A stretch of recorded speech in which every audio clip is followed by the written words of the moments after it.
I gotta.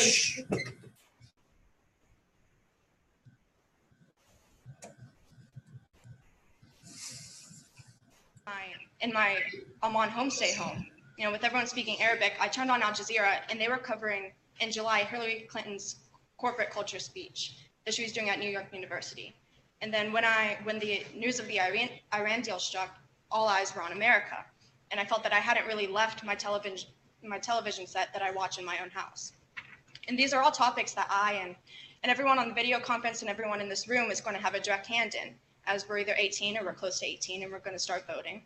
And our decisions on who we vote for and our criticisms and our critiques of the candidates that are running for president for America, they're so vital because they're not going to just affect our immediate lives or our lives domestically, but they're going to have a domino effect around the world in countries that we've never been to or places that we've never seen and probably never will see. So it's so important to make an educated decision and to know who you're voting for, because we have the responsibility of how we're affecting the world and not just our own country. And so on that note, I'd like to introduce Amina Masoub, who is the Director of Educational Programs at the World Affairs Council of Pittsburgh, who will be our mediator this morning.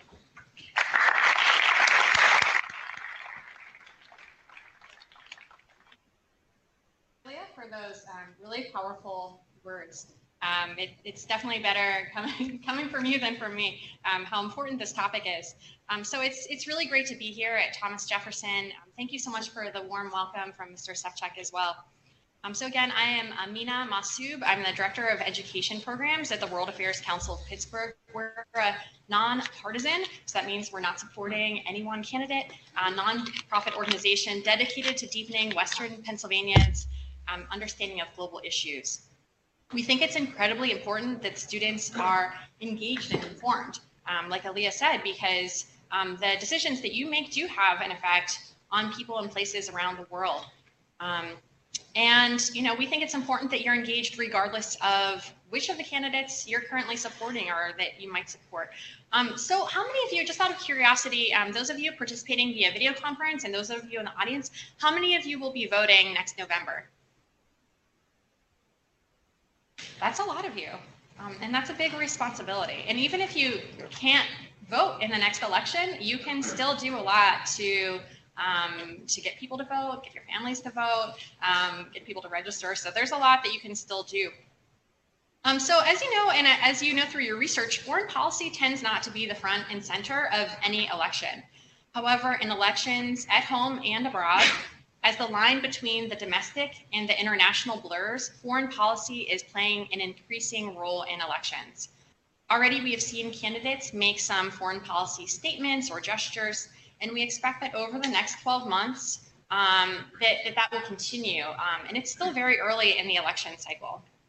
So before I introduce this morning's speaker, I'd like to give you an overview of this morning's schedule. So the next couple of hours are really your chance to sink your teeth into some important issues with other students from across the country and region. So first, we'll hear a briefing on current global threats from a good friend of the council's, Tom Sanderson. After the briefing, we'll have the chance to do a Q&A session with him. After the Q&A, we'll have the opportunity to hear from you, from each of the candidates' national security and foreign policy teams for the student-driven portion of this program. And really, that's the bulk of the program. We'll hear an introduction from each school, hear their candidates' foreign policy. So please make sure you designate a representative who will share on behalf of your group. So today's speaker won't be talking about foreign policy so much as the subjects around which policy is made. These are the issues with which our next president and his or her team will have to grapple. All of them are messy, have no simple answers, and will require the president and the public and Congress to make some really difficult decisions. And we'll make some good decisions and some bad, and that will just, history will tell us which direction it went. So I'd now like to introduce Tom Sanderson, who is the Director and Senior Fellow with the Transnational Threats Project for the Center for Strategic and International Studies, or CSIS, which is a research institution or think tank. He investigates terrorism, transnational crime, global trends, and intelligence issues. He's conducted field research in more than 60 countries and has authored or co-authored 15 reports, as well as opinion pieces, debates, and articles in a variety of well-known publications. He engages sources including journalists, terrorists, traffickers, foreign intelligence officials, business leaders, non-governmental organizations, clergy, and academia. So how I'd like to describe his job is that, you'll see him in a minute, but he'll grow a long beard, go out into, the mountains in Afghanistan and hang out with jihadis, and then tell us about it. So Sanderson leads a multi-phase study on emerging trends in terrorism covering South Asia, the Middle East, and Africa through 2015. He has co-directed an Al-Qaeda future study and numerous studies on Central Asia. 2004 to 2009, he directed studies on violent extremism in Europe and Southeast Asia, and he serves as a course instructor and consultant for the U.S. government and the private sector on terrorism, geopolitics, and global threats.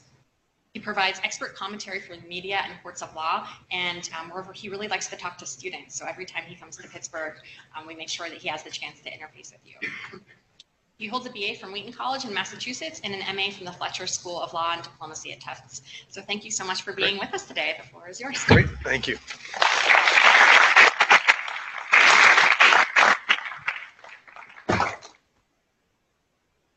Which time? About 20 minutes, 20 minutes, 15, okay. All right. As long as they can focus. Okay, great. Excellent. And I'll just let you know, if it seems like it'll work out, but at the end of this, I'll do a slideshow. Not at the end of my talk right now, but later this morning, I'll do a slideshow to show you some of the pictures about which I'm going to discuss this morning's topic. So you'll see some of the militants that I've interviewed, including a 16-year-old ISIS fighter and a couple guys who are with Al-Qaeda, and you'll get an actual picture of these guys and what they look like, and it's pretty fascinating stuff. So thank you for the invitation. Very happy to be here. Thanks to the World Affairs Council and everyone online on the VTC and everyone here. Very happy to be here. Very happy to hear later that you were in Jordan and at the same refugee camp that I was at, but you were there much longer. So congratulations for doing that.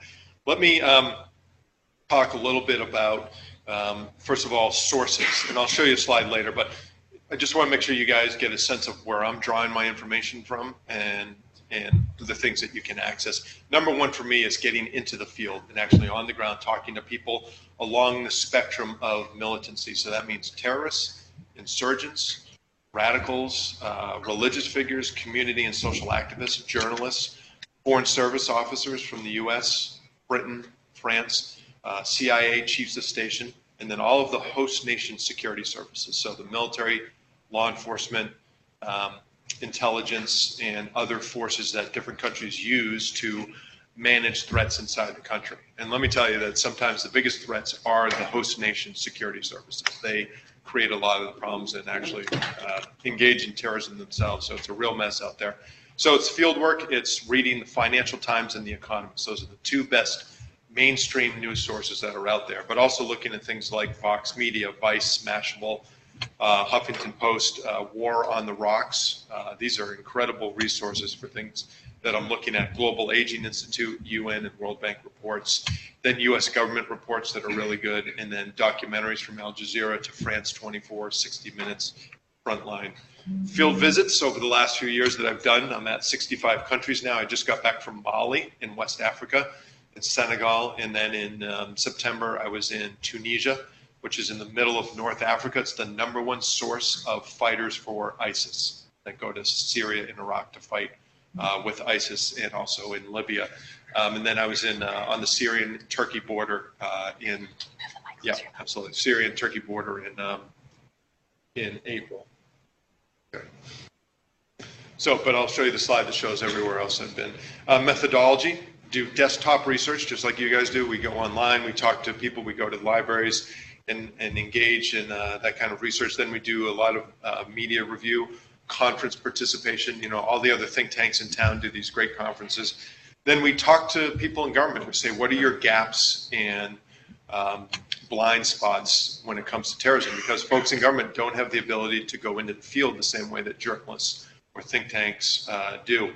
Then we meet with SMEs, subject matter experts, and these are people who are experts on a particular element, whether it's on refugees or on weapon systems or on geography or on healthcare, things that we need to get a better understanding of, broader picture, of full context of what's going on. Then we do the field research, and I'm in the field, which means overseas 2 to 3 months a year. We bring it back, we put it in front of the expert advisory groups, other people who've been overseas for a long time, and say, this is what we learned, what do you think? And then we go to the CIA, we go to the National Counterterrorism Center, we go to the National Security Agency, the FBI, the Pentagon, Congress, we go to the media, we go to the private sector, companies like Boeing or Lockheed, ExxonMobil, and we brief them on what we learned. And so those are our audiences. So let me give you the broader context, the global landscape here. What we see when we look out at the world is an order that is in disorder. Now, during the Cold War, which ended in 1990, 1991, there was an order to the world. There were two big blocks, the Soviet East Bloc and then the US-led West Bloc, and there was a real structure out there. What I would say now is that there is very little structure. It's very fluid and very dangerous. And I talked to some of the best foreign policy experts the country has, who say that in their lifetimes, and these are people in their 70s and 80s who lived the entire Cold War, they say they've never seen such instability in their entire lives. Whether it was the Vietnam War, World War II, Korean War, Cold War, they've never seen anything like they've seen today out in the globe. What we see is a China that is rising, continuing to rise, very powerful and very assertive, but also a partner at times with the US. We see a Russia that is less frequently a partner of the US and oftentimes fairly reckless, but also defending what they think is their interest. And they are both challenging a US-led global system. So the US still essentially is the superpower, and we control a lot of the financial system that the world runs on. We guarantee free trade, freedom of navigation with our Navy. China and Russia don't like this. It forces them into different behaviors that they don't like to do. State competition between China and Japan, between the US and China, US and Russia, the European Union and Russia is rising at the same time that we still have all these non-state actors, ISIS, global organized crime groups, traffickers of all types that are out there. Individuals also feel incredibly empowered, that they look out and they say, look, in North Africa and the Middle East, people brought down 4 dictators who had been in power for 25, 30, 40 years. So people feel that with social media and with getting people mobilized, they can bring down governments and destroy countries or renew countries. And so that's very interesting. Cyber threats, I'm sure you're aware that we get attacked all the time by cyber threats, many of them coming from Russia and from China, aimed at our government, which is part of legitimate espionage. It's accepted international practice that countries spy on each other. But what's happening with the Chinese is that they're stealing from U.S. companies, including many in the Pittsburgh area. And I have a slide I'll show you on that later. So that's a very significant issue. Another one is aging. The world is getting older, and that means people are living much longer, which is a good thing, but people are also having fewer babies. And the problem is that you need a lot of new babies to become workers who pay taxes to support elderly people with social programs, etc. Well, with fewer people being born, but more people living longer, that's a big issue. And so you don't have as much tax dollars being produced to support those older folks. Then you have systemic pressures that are really making life difficult. Food, water, energy, climate, that all have a great impact on what's going on. We have 7.3 billion people on the planet today. We're going to 9.5 to 9.7 billion people in 2050. You guys will all be, what, in your 60s at that point? You'll still be highly productive. You're going to be working at that age. We'll be adding, by the time you're that age, another China and 3 more Americas worth of population to the planet. Now that's a huge problem because we have a finite, which means not increasing, amount of water on the planet. And you need water for everything, from manufacturing cars to drinking to making food. And we're going up a couple billion people, but the amount of water we have stays the same. That's a huge issue. So the landscape that we see out there is full of an uncertainty, some opportunity. When there's a lot of problems, there's a lot of opportunity. And so that's what we're facing. So let's talk a little bit about China. They are the leader in the Asia Pacific. They have the 2nd largest economy in the world after the United States. They have 14 neighbors on their border. They're number 1 in the world for carbon dioxide production, which is not a good thing. but they're also #1 in solar power production. They have relatively new leadership that's 3 years old, that's engaging. So the new leadership under Xi Jinping is conducting an incredible anti-corruption campaign where they're going after corrupt members of government, generally from the former government that they replaced. And over 100 government officials have committed suicide during this campaign rather than be put into a Chinese jail. It's really quite a deal. For the last 30 years, China has an economy that has grown at 10% every year.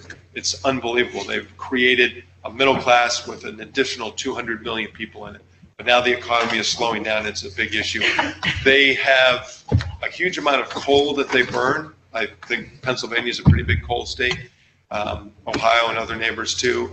China is a big coal producer, and it is very low quality, high sulfur coal. The problem there is that it creates 700,000 premature deaths every year. The pollution is so bad. And they spend about $240 billion a year treating those people and cleaning up the pollution. It's an unbelievable problem. The population's at about 1.37 billion. They just changed their famous one-child policy. You can now have 2 children in China, but it takes 2.1 children per woman, live births per woman, to replace your population. So even with 2, China will shrink a little bit over time. They do have domestic tension because that middle class that they created is informed. They don't have full access to the internet, but they know an awful lot about what's going on. They know about the corruption in the government, that the people in government have hundreds of millions of dollars that they have stolen from the country. So they're aware of this, so there's a lot of internal tension. With the US, the relationship is good. I like to use the 4 C's. At times we are cooperative with China. At other times we are competitive. In fact, we're always competitive with China. That's fine. We're competitive with Canada. We're competitive with France. Sometimes we become confrontational with China. And one of the issues is China is taking a lot of islands in the South China Sea and claiming them as theirs. And you'll see on the map that I pull up what it is they're trying to do. They're claiming islands that other countries have already claimed: the Philippines, Vietnam, Japan, South Korea, and other places. And so there's a lot of tension, and the U.S. Navy is out there trying to assert the right of free navigation around these islands, and the Chinese are pushing back. So we could have some actual conflict. We hope not. We hope it only stays at the confrontation level, and we'll see what happens. So let's talk a little bit about Russia. I've got plenty more on each of these, but I think we don't have a lot of time, so I'll jump right to Russia. We have the worst tension with Russia since the Cold War. In fact, the last 5 or 6 years of the Cold War, things were pretty decent. We had a good Russian leader in Gorbachev who was working with Reagan and with President Bush and coming together and trying to lower the temperature in this very tense Cold War.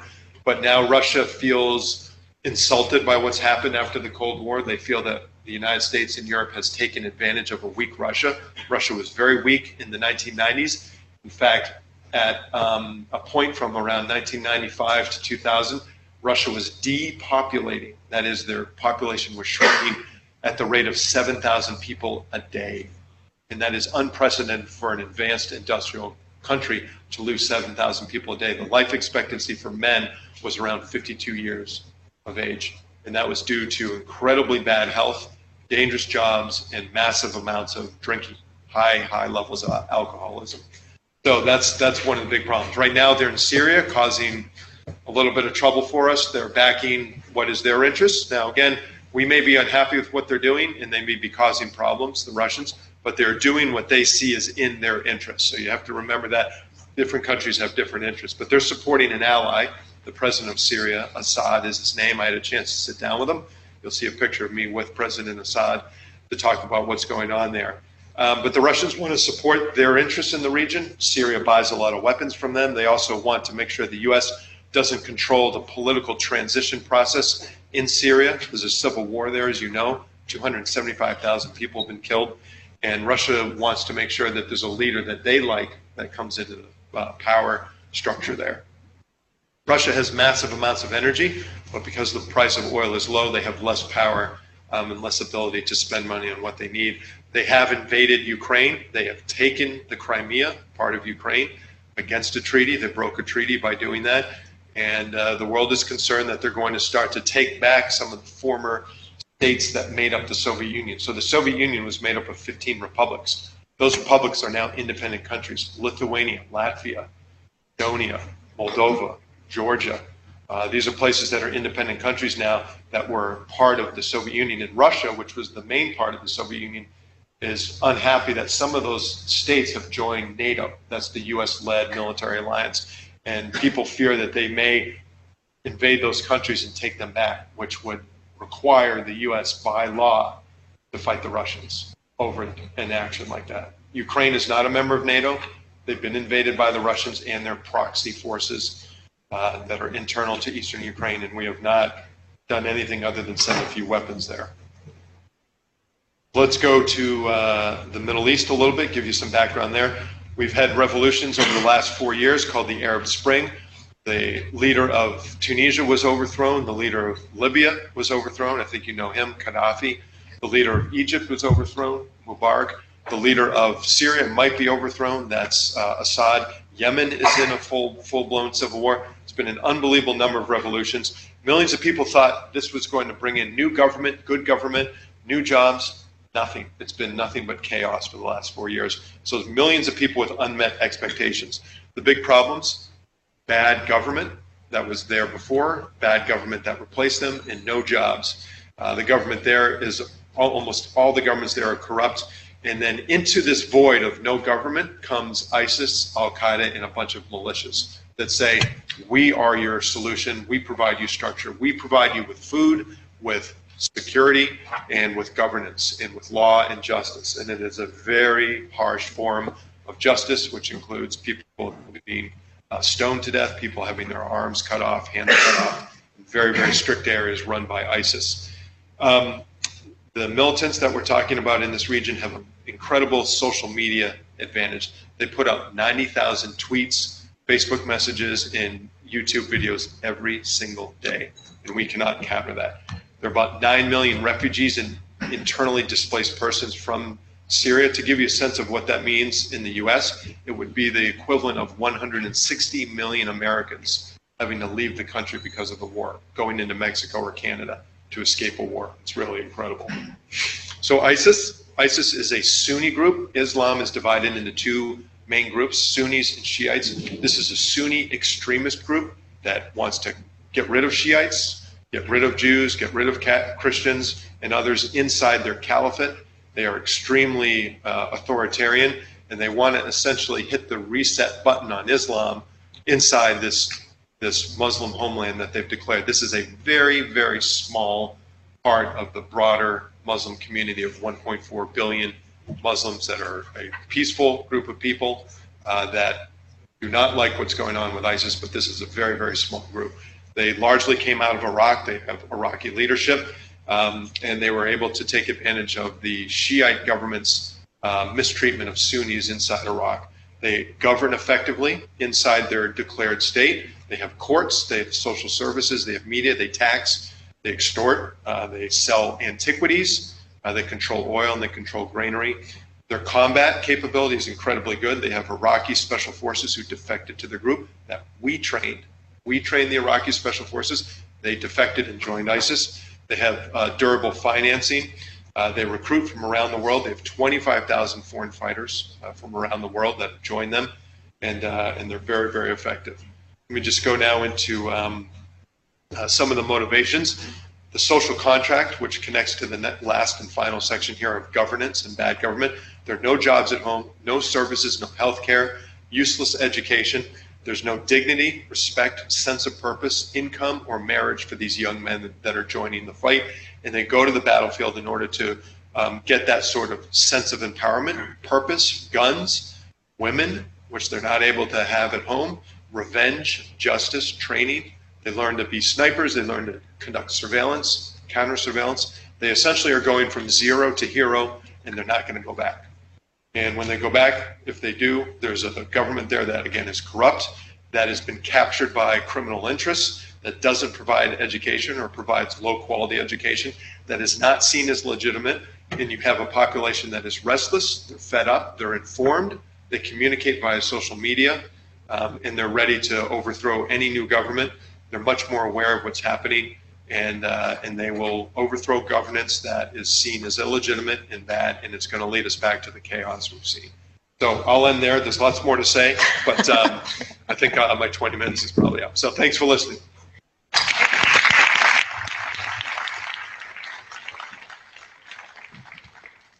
All right, so we'll take questions now. We can start here with the students who are here from Fox Chapel, from Seneca Valley, Upper St. Clair, and of course Thomas Jefferson. You can line up. We'll take your questions at the podium, Mike. Tom and I are going to stay here at the table. Those of you who are joining us via video conference, you can raise your hand. You can let us know. We can do a little round robin so we can get to all of you. So if we have any students who already have questions here, don't be shy. Line up. He just gave you a lot of, that was a lot. I mean, there's more. This is, yeah, and this is just a small snippet of some of the challenges that our next president is going to have to face. And that, you know, your people in your generation are going to be facing for a long time to come. So line up, please, and then we'll start with the student here. If you can tell us your name and your school, and then ask your question. Sure. My name is Jay Clark. I'm from Thomas Jefferson High School, and my question is in regards to ISIS. Why do they place such an importance on the destruction of history? Sure. That's a great question. Great. Very good question. So the Prophet Muhammad died in the year 632. What ISIS wants to do is bring Islam back to the time of the Prophet and have it practiced in the way it was at that time, which was in what they believe, and I think it's an acceptable assumption, was in a pure form. When things start out, that's in the original form. Over time, religions change, not just Islam, but Catholicism, Protestantism, Judaism, etc., have all changed over time. These individuals are called Salafi jihadis. Salaf is Arabic for ancestor.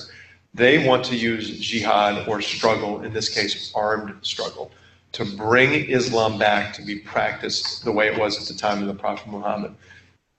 So, to answer your question, in order to do that, they have to destroy things that have been created by other religions or by different branches and sects within Islam that they consider to be examples of an impure form of Islam. So when you see them destroying religious figures, statues, temples in Syria, and I'm going to show you a picture of a temple I went to that they now control, that they've destroyed. They believe that this is a form of idolatry, of worshiping other gods. And one of the things that is important in monotheistic religions, including Christianity, Judaism, and Islam, is that there's one God. And if you see the flag of ISIS, it actually says that. It has the Shahada written on it, which is the testimony that there's only one God, Allah, and Muhammad is Allah's messenger. So when they see all these statues at a historical site, they say, you're worshiping that as a god, and they destroy it. But they're also very inconsistent and dishonest about it because they also sell some of those statues in order to raise money. They destroy some, they sell others, but they're doing it to purify Islam, to take away other idols and other objects of worship in order to bring Islam back to the purest form it was when the Prophet was alive in the 600s. Thank you. Yeah. Okay, so we'll do a round robin now, and we'll start. We'll just go in alphabetical order. We'll hand it over to Del Val. It looks like there are a number of students there who might have some questions. So if you can unmute and ask your question, and then the students who are here in the auditorium, if you can just keep lining up. If you're standing there, then we know that you have a question, so we kind of can pace ourselves appropriately. Okay. Our question. All right, Del Val. In Syria, who is right, the U.S. or Russia, and why?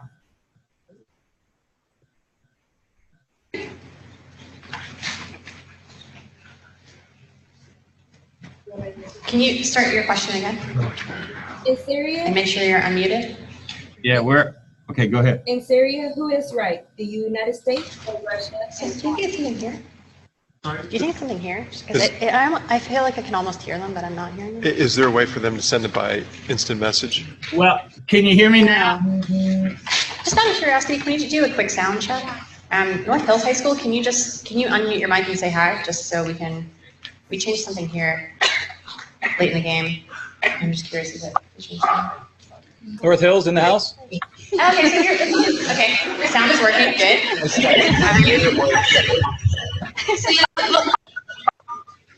Delva, we'll come back to you.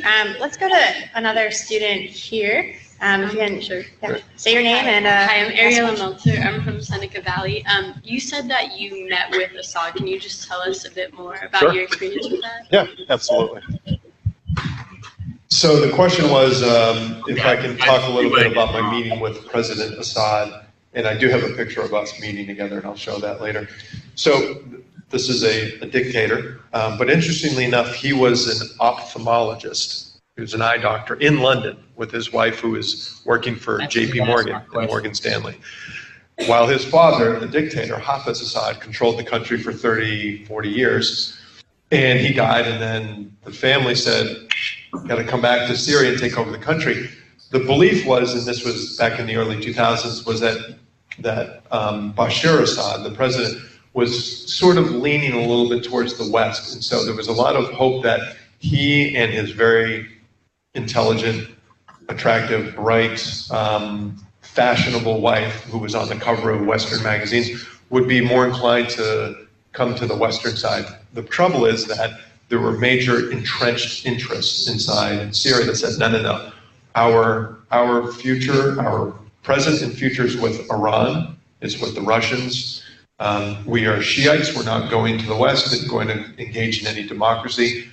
And so they kept Assad on the straight and true path as they felt. And this is the intelligence services and all of the sort of bad elements inside Syria. So we went there in 2007 to meet him. And the U.S. had withdrawn its ambassador at the time because the Syrians were allowing foreign fighters to come into Iraq. So we asked him questions on about 5 topics. Israel, its relationship with Israel.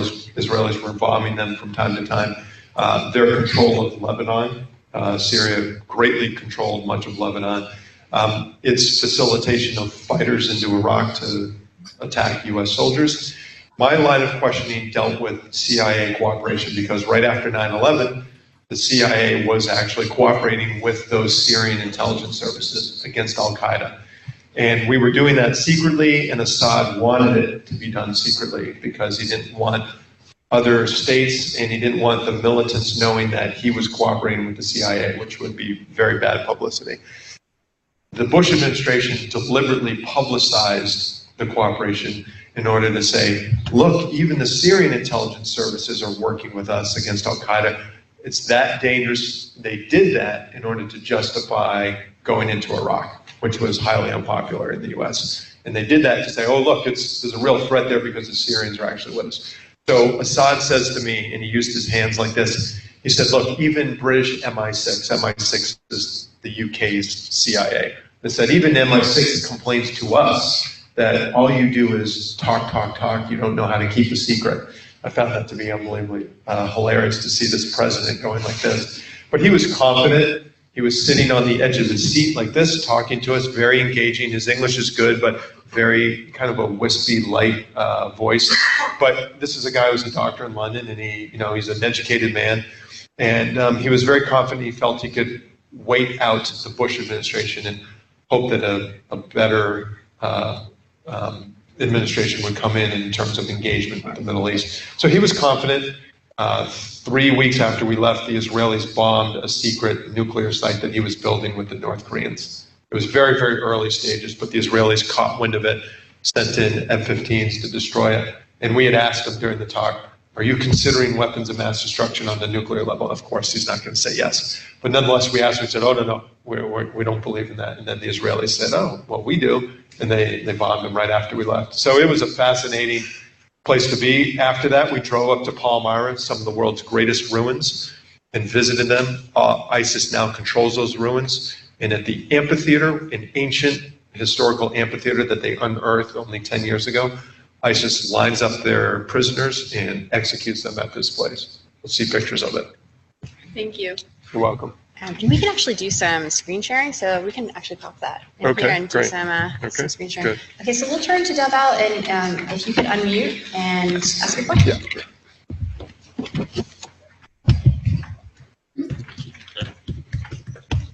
Yeah. Okay, go ahead and ask now. In Syria, You're still muted. So we're going to turn to Fan at Metal. I'm not sure what's going on. I think you're still muted at Delville because we can't hear you.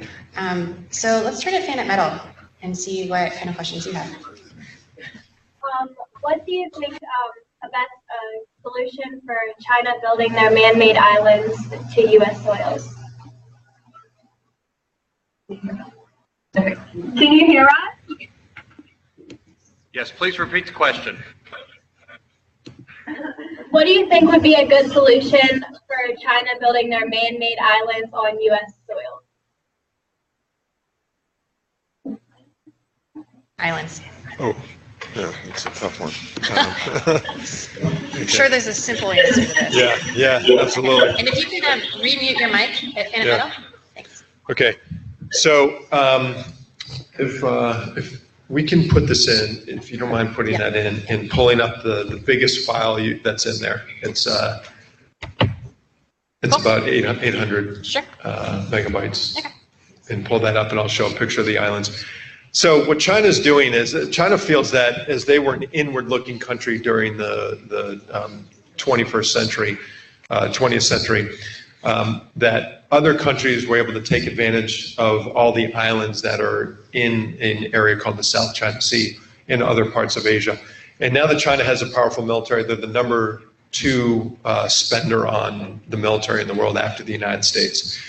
They have become more assertive and they're reclaiming these islands and saying they're theirs. But importantly, they're taking little reefs. I mean, these are no bigger than this set of seats right here. And they are dredging sand up from the bottom of the ocean and expanding that reef to the size where they can lay down and have laid down runways for their fighter aircraft. And they have artillery that are now on these islands. So they are arming these islands and putting military units on the islands in order to intimidate and threaten other countries in the region and control those islands. It is a huge deal. It is definitely a violation of international law, though there are disputed claims over the islands, and it needs to be decided by international arbitration.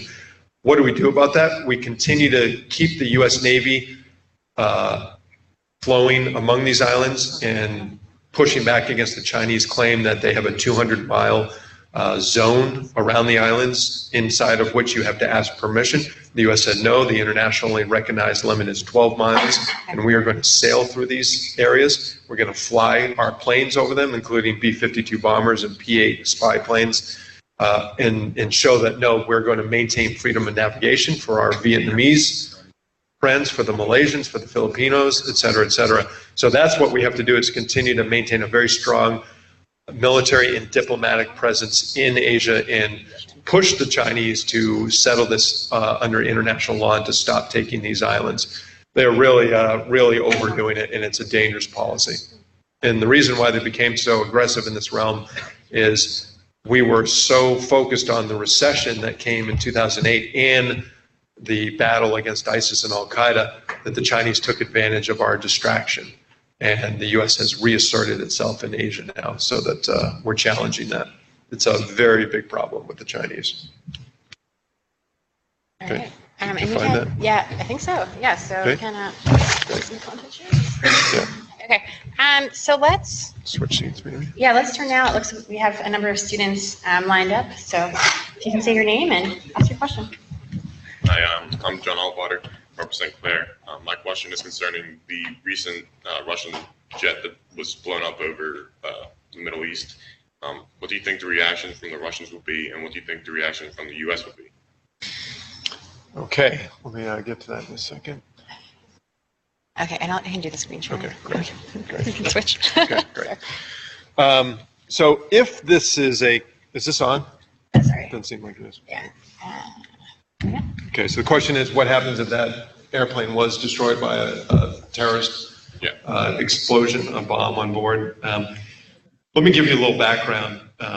There's an area of Russia called the Caucasus region. This is a very violent, unstable region in southwest Russia. And in the 90s, the Russians went in there to fight what they felt was a separatist movement that said, you know what? Now that the Cold War's over, the Caucasus, we're Muslim majority, we want to have our own country. The Russians said, no, you don't. Went in there and absolutely burned the place to the ground. They lost the first war. They went in the second time and burned it to the ground. They radicalized a lot of people there and killed a lot of the men. In response, Chechen fighters, both men and women, a group of women called Black Widows, went to Moscow and took over a theater and were killed during the botched rescue by the Russian security services, which also killed the people who were there innocently as the theater goers. These folks also went into a school in a place called Beslan and killed 330 students. And then Black Widows boarded airplanes in Russia and simultaneously blew 2 out of the air with suicide bombs taped to their stomachs. These were women who went on board. And so this is not unprecedented. This is why there's a good sense that this was maybe another one of these bombings, either a suicide bomb on board or someone put a bomb on board because of what Russia does in the Caucasus, but also because they're now in Syria bombing Syrian opposition forces, though not really bombing ISIS. They're bombing the people who are fighting Assad. So if it is that, and there's any link back to Chechens inside the Caucasus, the Russian military will, it's already down there, they will go crazy on these guys and kill a lot of people and round them up. If it is a group in Egypt, which there is an ISIS affiliate there, the Sinai province it's called, used to be called Ansar Beit al-Maqdis. If they did it, and they've already shot Egyptian helicopter out of the sky with a shoulder-fired missile, if they did it, then there'll be a big response from the Egyptian side with some Russian help possibly. It'll be a huge development if in fact they did destroy this aircraft. It doesn't mean a lot for the US because we were not the targets here, and we have a high level of security already, but I've been to a lot of these airports and you're going to see a couple pictures of them. There's very poor security around the world at these airports. The Russians may get a little bit of pushback, the Russian government, from Russian people who say, okay, we just lost a couple hundred vacation goers because we went into Syria, if that's the reason.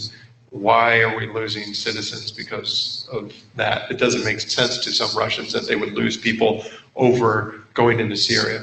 If it happens again, and it could happen again, another plane being destroyed that has Russians on board, you'd start to see real pressure among the Russian public to maybe get out of Syria. Because to them, it doesn't make sense. Losing men in Ukraine makes a little bit of sense from them because it's a neighbor and it's a former Soviet state. Losing soldiers to take the Crimea seems like perfectly legitimate from the Russian point of view because Crimea was part of Russia. But to lose Russian citizens over going into Syria doesn't make as much sense. So I think you'd start to see some pressure on the Russian government. Let's, okay, here's an example. Here's an example of the previous question of the island building. On the left, you have the original reef, just a teeny little sandbar in the upper right-hand corner. And then you can see the rest of the sand is underwater. That's coral, that's a reef there. And then you can see what they did. I mean, unbelievable. They covered that coral, which by the way, kills it. They covered that reef with sand and created a runway and a little harbor for their naval ships. And you can see the harbor now is that little indent. And so that's an example of what's happening with the Chinese. Yeah, it sounds island building sounds really crazy, right? But this is what it looks like. Yeah, that's your evidence. So, okay, so let's turn now to Hampton High School.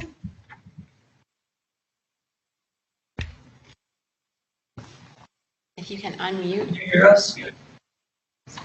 Yes. Yes. Yeah, all right. So you briefly before you talked about fresh water and how that's become more of an issue as the world population grows. So what threat does Russia pose to us concerning fresh water? Because I believe they control around 1/5 of the world's fresh water.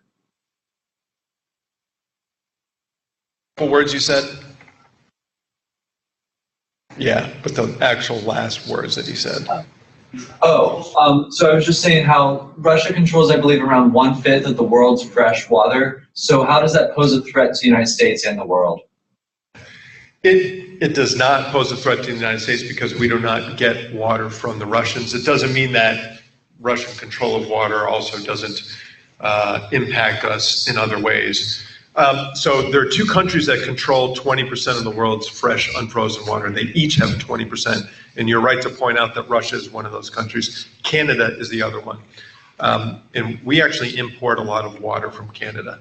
The Russians have Lake Baikal. If you were to take all of the Great Lakes in North America, you can pour them into Lake Baikal. Lake Baikal was emptied, and all of our Great Lakes would not fill Lake Baikal. It's massive. It's 6,000 feet deep. It is a huge, huge lake. So it's a huge advantage to have that water. It is essentially a commodity like coal, like oil, like gas, like gold. It'll be very valuable. So I don't worry too much about Russia's control of water. And I'll also say I don't know everything there is to know about what Russia does with water when it comes to exports. But it is a very powerful tool to have, a very powerful product to have. The bigger issue is actually China and North Korea. North Korea has become a huge headache for China, even though it's an ally. But North Korea has massive amounts of water, and the Chinese desperately need water. They don't have enough. Russia has plenty of water. They're not going to run out. They're in good shape. I don't know how that impacts the neighbors in Kazakhstan and other former Soviet states. But it will become increasingly important as the years move on and we increase that population. We're just going to have to become much more efficient in our use. But Russia's very fortunate. Canada is very fortunate. We have a decent amount of water, but we actually import water. So it's going to be a big issue. It's a good thing for someone to focus on for a paper in high school or college. Definitely look at the impact, the strategic impact of water. All right, so your turn. If you could say your name and what school you're from. Hi, I'm Neil Mosquito from Upper St. Clair High School, and I was wondering what can be done to help the migrants from Syria currently entering Europe, and should the U.S. take in some refugees? Great question. So Ali and I have seen these refugees at camps in Jordan, and again, Syria has a population of around 18 to 20 million people. Half of those people are displaced. There are about, I think, 5 or 6 million refugees outside of the country, and then 4 to 5 million people who are IDPs, internally displaced persons. So it's like if there was a war here in Western PA and you guys had to suddenly move to Massachusetts or Georgia and live in camps, you would be IDPs inside the United States. You would not be happy. It's a very, very rough life. So hundreds of thousands have fled to Europe. They're fleeing absolutely terrible conditions. These are largely Syrians and Iraqis who are fleeing war in their countries where their own governments are killing them, in the case of the Syrians, and where ISIS is also killing them. They're caught in the middle and they want to get out. They're young people just like you and their parents who say, there's no future for us here. We need to go to Europe. Europe's wealthy. There are jobs in Europe. It's close. We can go there by land or by sea. It's a very dangerous journey. Thousands have died in this journey. I think you all saw the picture of the 2-year-old kid dead, drowned on the beach in Turkey this summer. Very, very poignant picture. There's lots of people who suffered that fate. Some parts of Europe are being very good about letting these folks in. Norway, Sweden, Germany. Southeastern Europe, which has a bad economy, is less inclined to do this. And you've seen a lot of pushback. I think Europe should continue to do it. The U.S. has announced that we're going to take 10,000 Syrian refugees. We have to check the backgrounds on these individuals to make sure they are not ISIS fighters or criminals. That is very hard to do when you can't dial up City Hall in Aleppo, Syria and say, hey, can you tell me about Mr. So-and-so and whether he has a criminal record? Country's in chaos, civil war. So yes, we should take them because we are part of the problem. One of the reasons why these folks are leaving is because Iraq is a total disaster. And we created the total disaster in Iraq. They've made their own contribution to it, but we went into Iraq in what is widely regarded as an unnecessary war and brought about chaos in the country. And people are fleeing that chaos. The Syria element is not our fault. This is the fault of the Syrian government, though the ISIS element came out of the chaos in Iraq that we made a big contribution to. So we definitely have a responsibility to take in Syrian refugees and Iraqi refugees. All right, let's turn now to Keystone Oaks High School. You can unmute your mic and ask your question. And for those of you at Del Val, I think there's something going on with your mute button because everyone else seems to be okay. So if you can figure that out, great. If not, you can send us a message through the interface. Do you have your question? You can go right ahead. Call on Keystone Oaks one more time. So Keystone Oaks, if you can unmute your mic, I can kind of see you waving. Give it one more.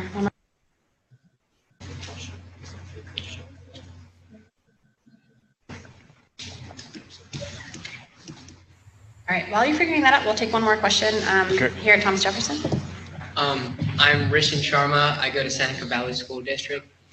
And I understand how fighters in and around the Middle East are appealed by ISIS for various reasons, but I'm not so much understanding why and how ISIS is able to influence those from the West who are living much more comfortable lifestyles to join the fight in a anarchy. Great. That's a fantastic question, and it gets into the debate over what the conditions are that push people to the battlefield. So in this case, it's not so much the push factor. So for the poorer guys who are in the Middle East, who don't have jobs, who've been kicked in the face by the police, who don't have a chance to get married because they don't have money, who have no sense of dignity and respect, they're going to the battlefield because they're pushed to the battlefield by those factors.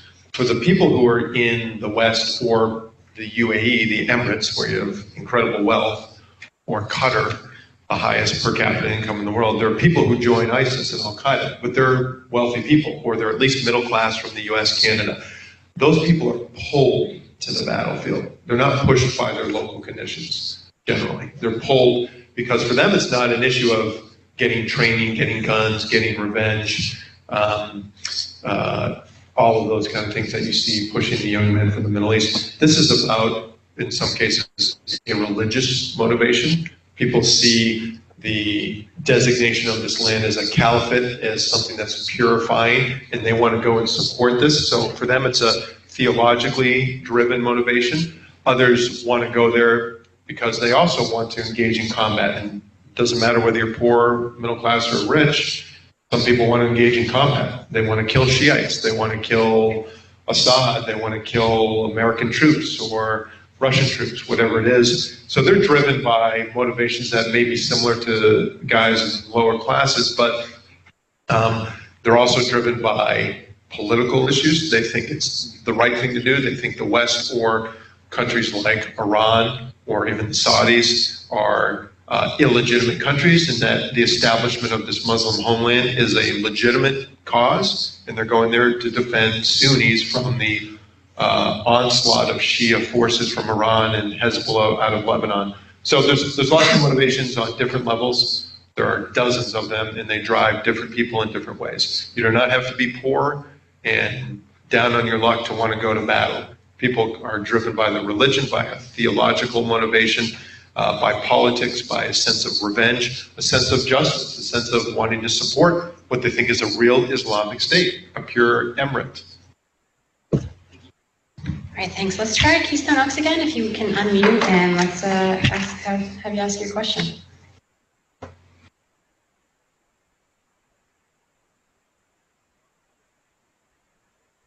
Is someone standing up?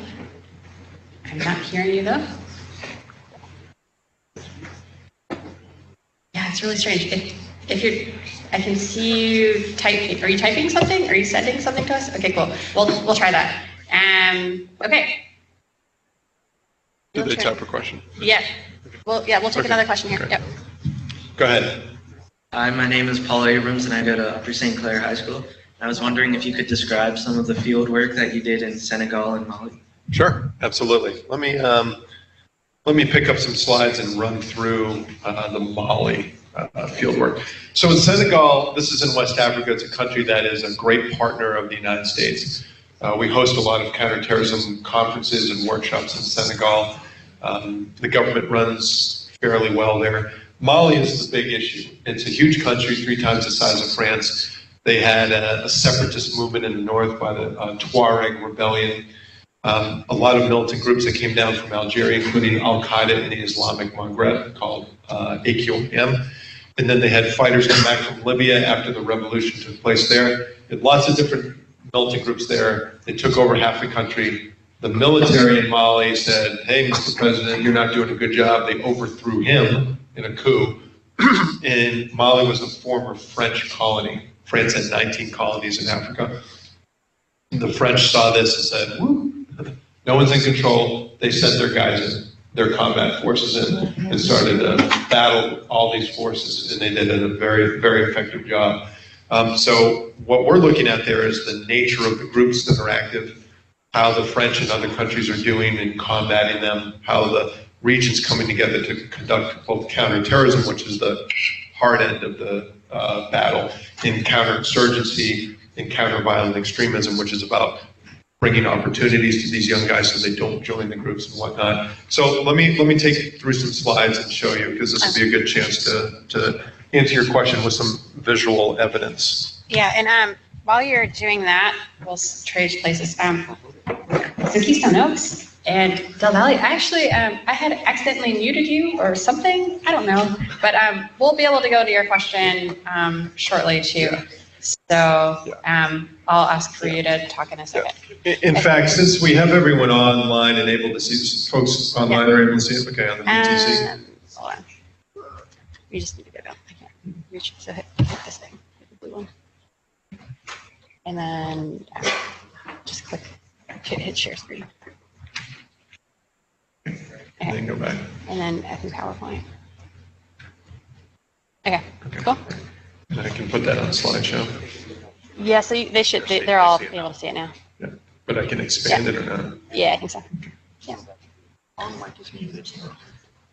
Okay, so what I'm going to do is just actually take you through a few slides that go beyond Mali, just because everyone is able to see it now. So I'm just going to go up to the top and show you several pictures about all the things I've been talking about. Okay, so just wanted to talk about sources. These are some of the sources that I think you should consider looking at. I can send a copy of this slide for you guys to look at. These are the countries I went to for many of these field visits. Okay, now let's get to the pictures.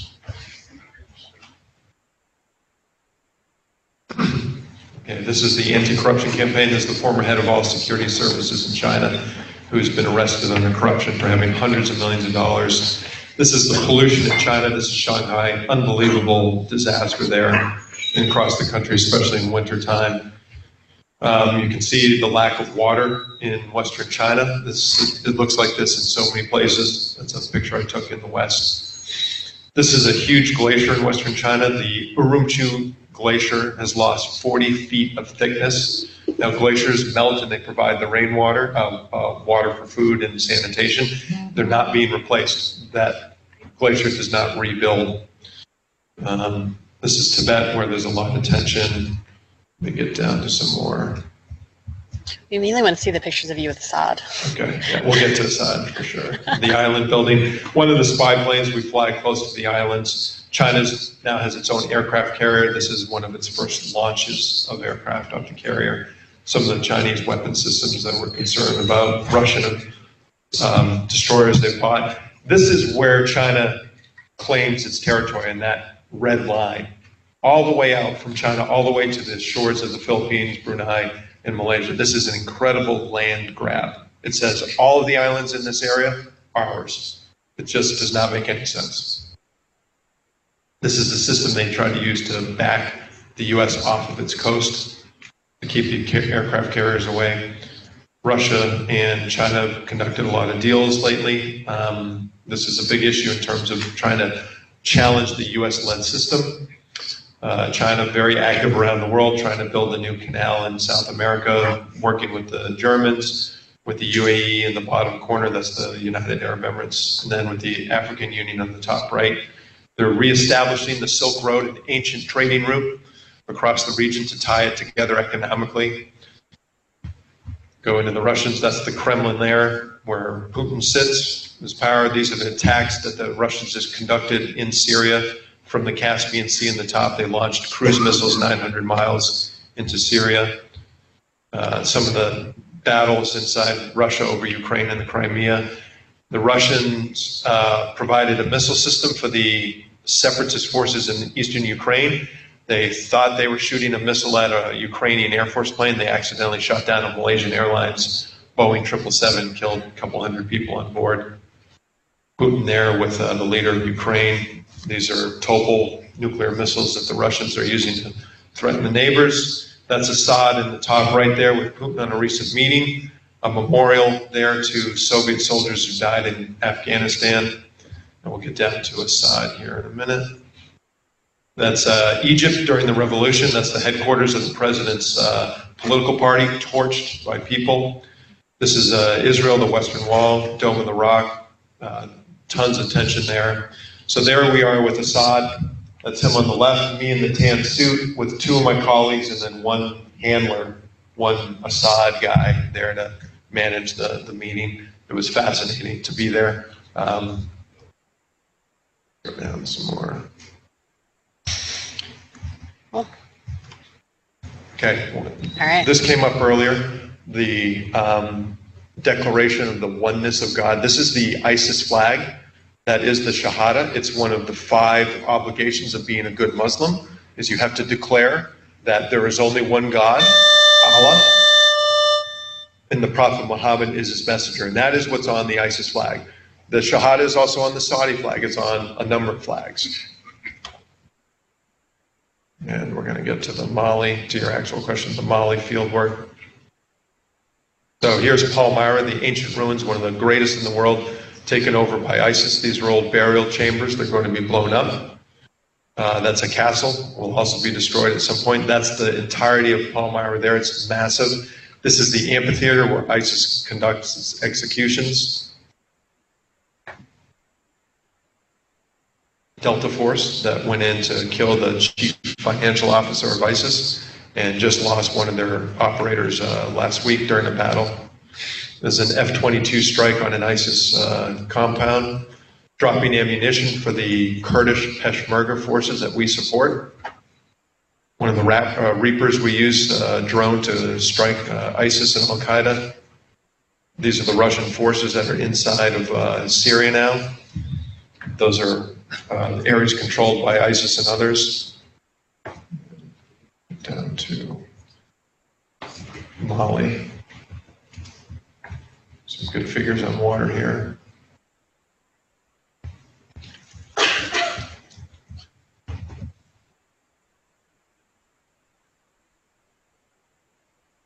This is a submarine built by a narcotics trafficking group to bring 10 tons of cocaine into the U.S. They built their own submarines to do it. Unbelievable. Okay, there we go. So this is on the Syrian border. This is a hotel I was in that I walked out of 30 minutes before it was destroyed by that bomb. My closest call.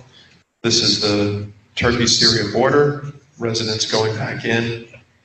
Some of the guns you can buy on the border there in Syria. This is a 16-year-old ISIS fighter I interviewed on the left. The Al-Qaeda social media guy on the right. That's the fighter again on the left. His friend on the right, me in the middle. Another fighter there in the middle we interviewed. You can see on his body he's been hit by 9 AK-47 rounds and a car bomb, covered with shrapnel wounds. This is a graffiti for a Kurdish youth militant group. This is a trafficker that we interviewed who traffics everything across the border. This is Zatri refugee camp. Still at the camp. Now we're in Tunisia. This summer, this beach resort was hit by one ISIS fighter who killed 39 British tourists right there on that walkway. These are young guys who went to the battle, and here's Mali. So I like this picture because it shows oil with army duffel bags, and oftentimes the military is deployed to protect oil. These are the unmet dreams and expectations. This is in Mali, on many, many sites like this. This is a picture I took out of a 20-millimeter round hole in an airport wall. Those are UN armored vehicles there that are manned by Chinese troops. That's the top left. You see that big hole? That's the hole I took the picture out of. This is an airport in Mali. To give you a really good sense that there's a lot of places in the world that look like this. This is a UN armored vehicle that was hit by, and roadside bomb killed a bunch of UN peacekeepers. And this is in Afghanistan, different pictures of field work there. Car bomb that I was able to look at. Some of the guys countering the militants. Unfortunately, that guy you saw in white, that's his car. 9 months later, he was killed in that car bombing, along with 3 of his guys. Extreme poverty in India, give you a sense of why people are leaving to Europe and the US. They're leaving this. Imagine living in that. There's also beauty in these areas. This is an amazing mosque in Abu Dhabi, the Emirates. Me with a bunch of British Muslims who came to visit the mosque. And I'll leave with that nice picture of the mosque there. So that gives you a sense of the widespread field work and some of the things you see, both beauty and tragedy. Okay, thank you. Now I'm sure they have about a million more questions, which is awesome. So, all right, so I'm gonna try to move back. So we'll take another question here, and then I'm gonna unmute people and make sure they can watch us. Okay, one more question. Hi, my name is Ryan Bentley. I'm from Upper St. Clair High School. I was wondering, do you believe that a second Cold War is starting with the World War with China, United States, and Russia? And in fact, if it does escalate to a Cold War, do you think that Syria and ISIS is the first situation of like a proxy war? And where do you think, if this is a Cold War, where do you think other proxy wars could take place? It's a great question. So a lot of people, fell into this ridiculous concept that China was replacing the Soviet Union and that we were going to have a new Cold War. China and the Soviet Union are very different. In fact, during the Cold War, despite the fact that they were both communist countries, the US and China cooperated widely against the Soviets, including allowing us to send precursors to the NSA, this was US Army signals intelligence, to China to conduct listening posts on the border with the Soviet Union. China is a big challenge. They are a military challenge, as you see with the islands. They are a real concern. In some ways, they are a threat, but they are a huge partner. We do almost $600 billion a year in trade with China, two-way trade. They sell much more to us than we sell to them, but nonetheless, a huge relationship. So we're tied together with the Chinese in a way we never were with the Soviets. There will be continued tensions, but to call the Cold War would be inaccurate. With Russia, with whom we had a Cold War, which is essentially an incredibly tense global standoff where you have little flare-ups but no major war like World War II or a two-state war. That's where we might be seeing a return of the Cold War. And the Russians lost the Cold War. They feel insulted, and they've got some decent arguments for how they've been treated post-Cold War. And they're not trying to push their ideology around the world the way the Soviets did, but they do want their interests to be respected. They do want to be influential. They do want to challenge the US-led global system. And so I think there's going to be more of a Cold War with the Russians than with the Chinese. You then asked about ISIS being a proxy war. Neither side is, neither the Russians nor the Chinese, absolutely, nor the Americans are supporting ISIS. We're all against ISIS. And we're not fighting each other in any way with the proxy war in Syria, but we are in close proximity to one another. The proxy war, a proxy war is when you have someone do your battle for you. So if Amina and I are against each other, but we don't want to fight directly, you become my ally, and you become Amina's ally, and you guys fight out the battle for us, and I support you. You're my proxy. You're fighting for my interests against her interests by fighting her ally in the front row there. That's a proxy war. So Assad is a proxy for the Russians, and the Free Syrian Army, the moderate opposition in Syria, is the American ally. So that is the makings of a bit of a proxy war. And by the Russians coming in and bringing their aircraft and bombing our guys, that's become a proxy war. So that's the bigger issue. China, not so much. We do have tension with China, but we have such a much greater and healthier relationship with China than we do with Russia. Well, and I know we still have a lot of questions, so I'm wondering how we can just kind of do a little rapid fire here, because I'd like to wrap up the question part in about 10 minutes, and I'm seeing more than a dozen questions. So we're going to turn to Del Valle. I'm going to unmute you, and you can ask your question. Okay, so our question is, What is your opinion over dealing with immigration issues that have to do with Central America, Mexico, and Asia?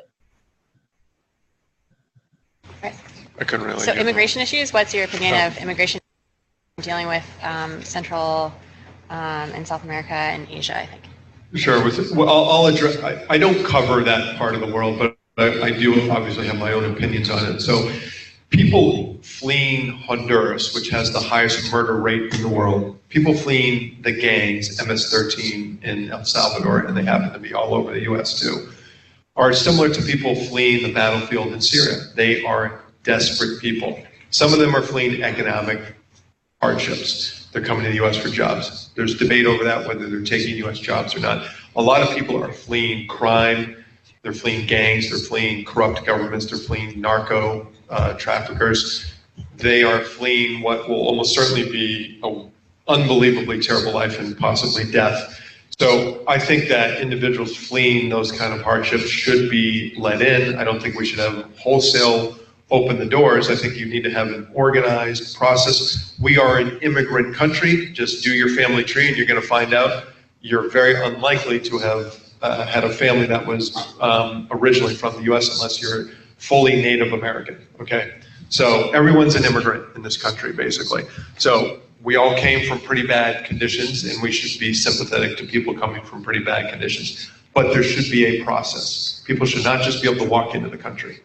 That's a danger to our security. But I do think we should have, you know, a reformed immigration process that takes into account that we have people in the world who are living hellish lives that we will never, ever understand. And they are unbelievable. And you do understand it if you go abroad. Like Aaliyah did to the refugee camp, like I've done in 65 countries. You're going to go to these places, and believe me, you're going to go there, and you're going to say, we got to help these people. Either help them here or let them come to our country. Okay, thanks. We'll turn to Keystone Oaks now, and I'll unmute you, and you can ask your question. A lot of weird feedback. Loud. I was wondering if there were any countries that tried to oppose Al-Qaeda and ISIS' attempt to take the Middle Eastern countries that were in the Arab Springs in Northern Africa, like trying to control them, and if so, what countries, like what are their policies? Like what do they want to do? Were there any countries that tried to oppose? I didn't really get it. Like you said, Al-Qaeda and ISIS were trying to take the countries that were in like Tunisia and Libya and Syria, or not Syria, I'm sorry, Yemen, that they were trying to take them under their wing and control them since they were chaotic and they didn't have a government. I was wondering if there were any countries that were trying to counteract ISIS and Al-Qaeda.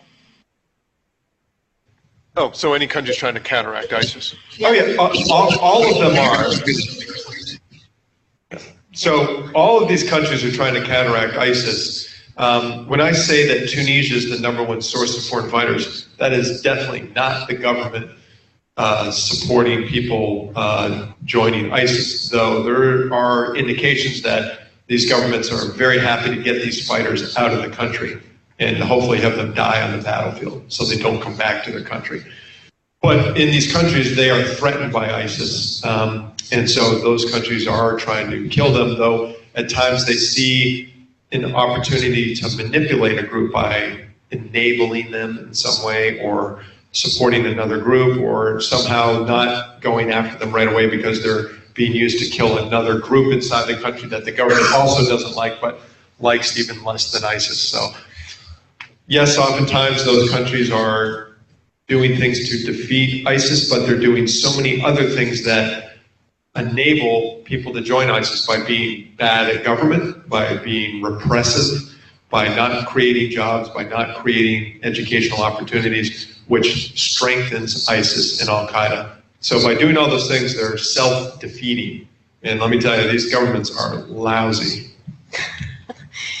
Okay, we'll take a question here, and then we'll we'll go back to North Allegheny, and then North Hills will be the final schools welcome. Hello, my name is Brian Vogel. I go to Seneca Valley. I was wondering, the Russian ideas of being like insulted and trying to reclaim their former Soviet territories, is that an idea held by the Putin and the government, or is that an idea that the Russian people also support? It's a good question, and I'll tell you that a lot of the Russian people support that concept of regaining respect. Well, who wouldn't, right? I mean, every country, every population feels that way. A lot of Russians are upset with how Putin conducts internal politics, etc., and to some degree external politics, but a lot of Russians do share the notion that Russia has been mistreated since the end of the Cold War, that its neighbors have been subject to the color revolutions, democracy that threatens Russia. So a lot of people do feel that Russia has been insulted and disrespected and needs to regain its power. Putin has just, put that into overdrive and gone overboard, I think, in pursuing that resurrection of Russia as a great power. But yeah, there's a decent amount of support inside.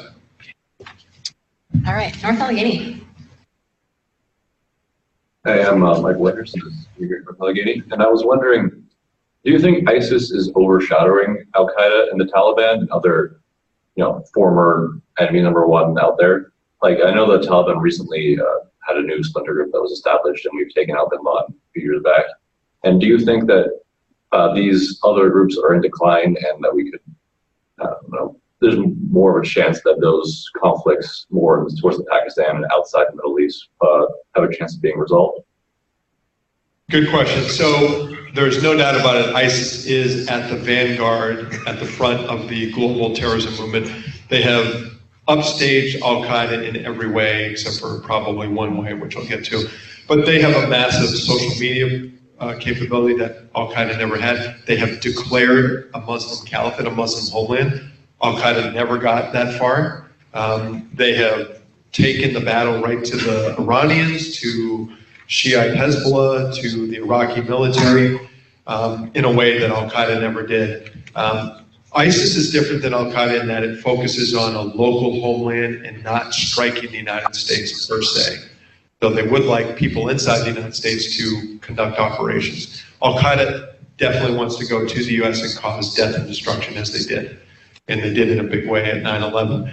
And with Al Qaeda in the Arabian Peninsula, Al Qaeda's affiliate out of Yemen, they have tried and came very close to destroying airliners over the U.S. In 2009. So ISIS is more powerful. It broke off from Al Qaeda. Don't forget that, folks. ISIS was part of Al Qaeda. It was called Al Qaeda in Iraq, and then became the Islamic State of Iraq, and then the Islamic State of Iraq in Syria, or Al-Sham, Greater Syria, or the Levant.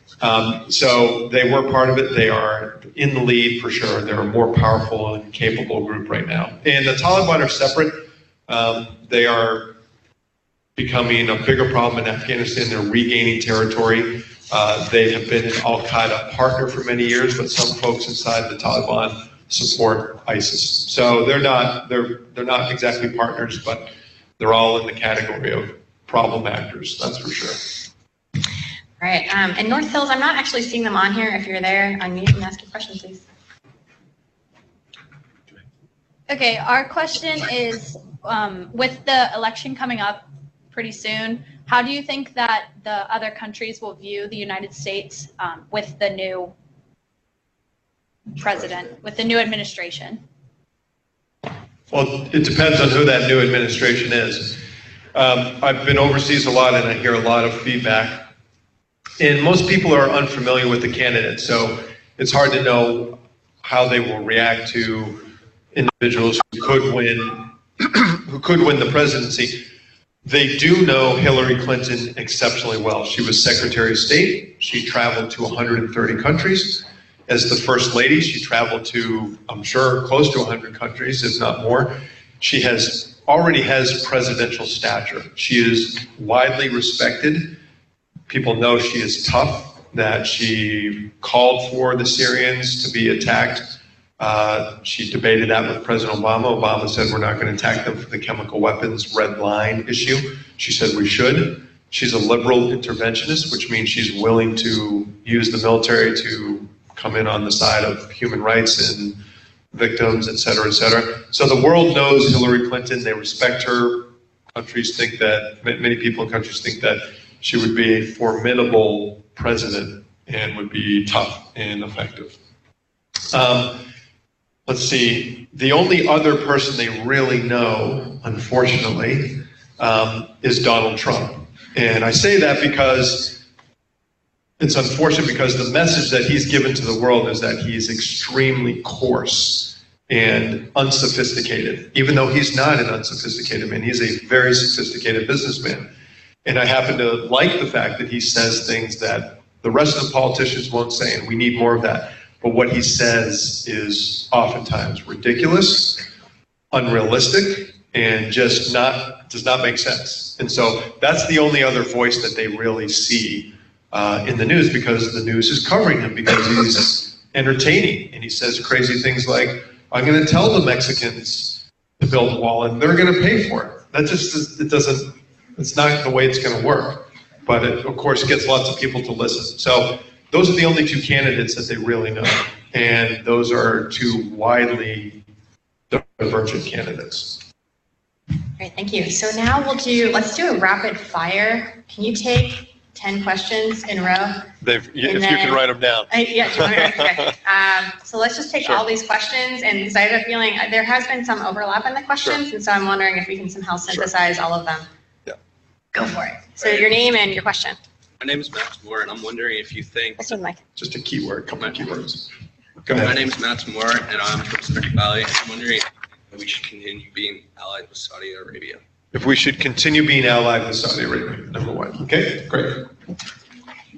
Hello, my name is Daniel Spear. I'm from Upper St. Clair. I'm wondering if you think that the Russians have any motivation for attacking NATO, if they have any motivation, and if so, why they have this motivation. Because you said earlier that the United States would be forced to intervene in a war against Russia. Yeah, great. Hi, my name is Jake McCormick. I'm from TJ. My question is about our foreign policy in the Middle East, because I feel like recently it's almost reminiscent of like in the 20th century what we would do with imperialism, which we would go into a territory that we wanted, take out the government, and then assume control of the territory. But now we take out the government and then just leave them to their own devices. So what's your opinion on the future of that policy? Sure. Thank you. I'm Maureen Bricker from Seneca Valley. I was wondering what you think the odds are of American troops becoming directly involved in the Syrian conflict. Yep. Thank you. Good question. All good questions. I'm John. I was up here. Right into the mic. Yep. I was up here before. You mentioned earlier the Kurdish fighters in Syria fighting with ISIS. Why do you think Turkey is bombing them, even though they are a resistance force, if they're stopping ISIS? Yep. Excellent question. Hi, my name is Mark. Yeah, just go right, really close, right up really close close to it. Hi, my name is Mara Khan, and I'm from GJ. I wanted to ask the best ideal solution for the crisis in Syria, because Russia wants to help the government while we want to bring him down. We're against ISIS also. Hi, my name is Iris. I'm from Fox Chapel. My question is, what do you think the war on ISIS has on the effect of, what effect does the war on ISIS have with the oil crisis, and how do you see that moving forward in the future, the response? Okay, Lots great. of easy Thank questions you. here. Okay, so should we be allied with Saudi Arabia? We should not be, but we have to be, is the short answer to that question. Saudi Arabia is a very effective ally. They provide us with incredible intelligence. They control 90% of the world's oil surge capacity. So if the supply is low, they're the ones who really have all of the excess supply, which is necessary to keep prices down if it comes to that. It's not a problem right now. But Saudi Arabia is the source of the ideology that is used by ISIS and Al-Qaeda. Now, can't get into it much beyond that because I've got a lot of questions, but a lot of the radical ideas that ISIS and Al-Qaeda follow come out of Saudi Arabia. And they're up to no good in a lot of different places, including funding different groups, individuals within Saudi Arabia. But the government is a very good partner of ours. We are very strong allies with Saudi Arabia, but a lot of Americans believe that they are the heart of the problem and that we should not be allied with them. And, you know, there's some truth to Saudi Arabia being a part of the problem. But you know what? We're part of the problem too. And nothing's clean and black and white out there in this issue. Russia attacking NATO.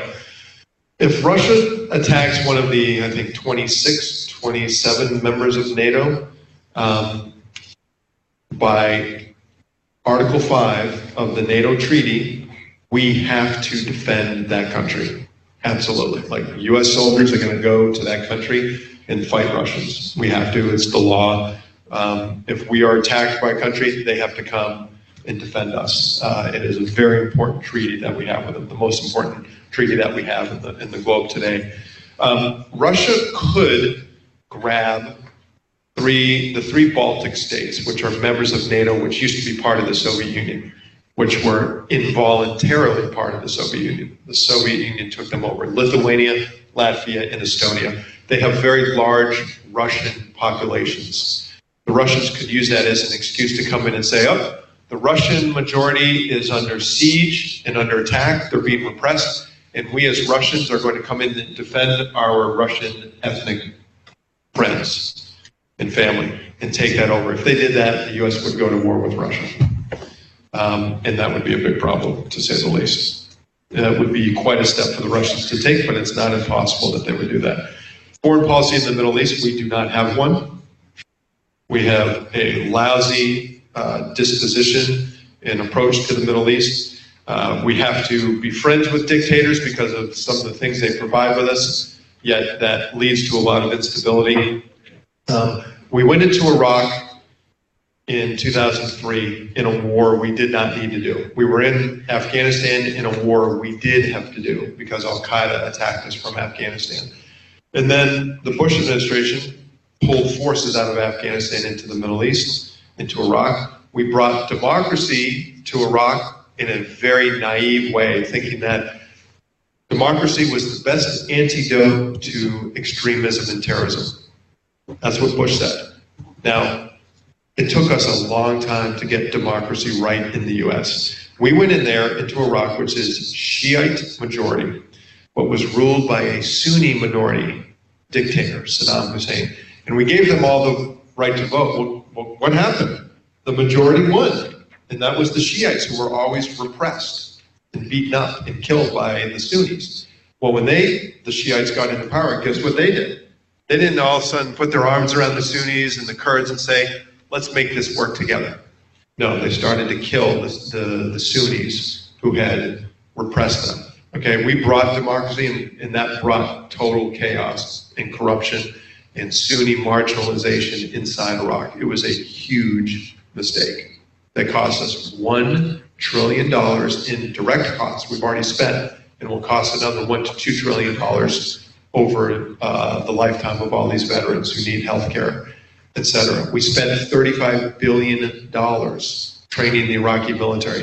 When ISIS came into Iraq last year, or moved into Mosul, that Iraqi military that we trained completely collapsed. ISIS got the equipment that we gave the Iraqi military. Okay? We've done a lousy job. We do not have a good policy. The pendulum has swung. It used to be over here in the intervention mode. We put 140,000 troops on the ground. We got nothing from it other than 5,500 dead Americans, 100,000 dead Iraqis, and $1 trillion bill. And Obama has swung that pendulum back a little bit too far to the non-intervention side. And it's right that we're not sending in big forces into these countries, but we should be doing a little bit more, which will bring me to the next question.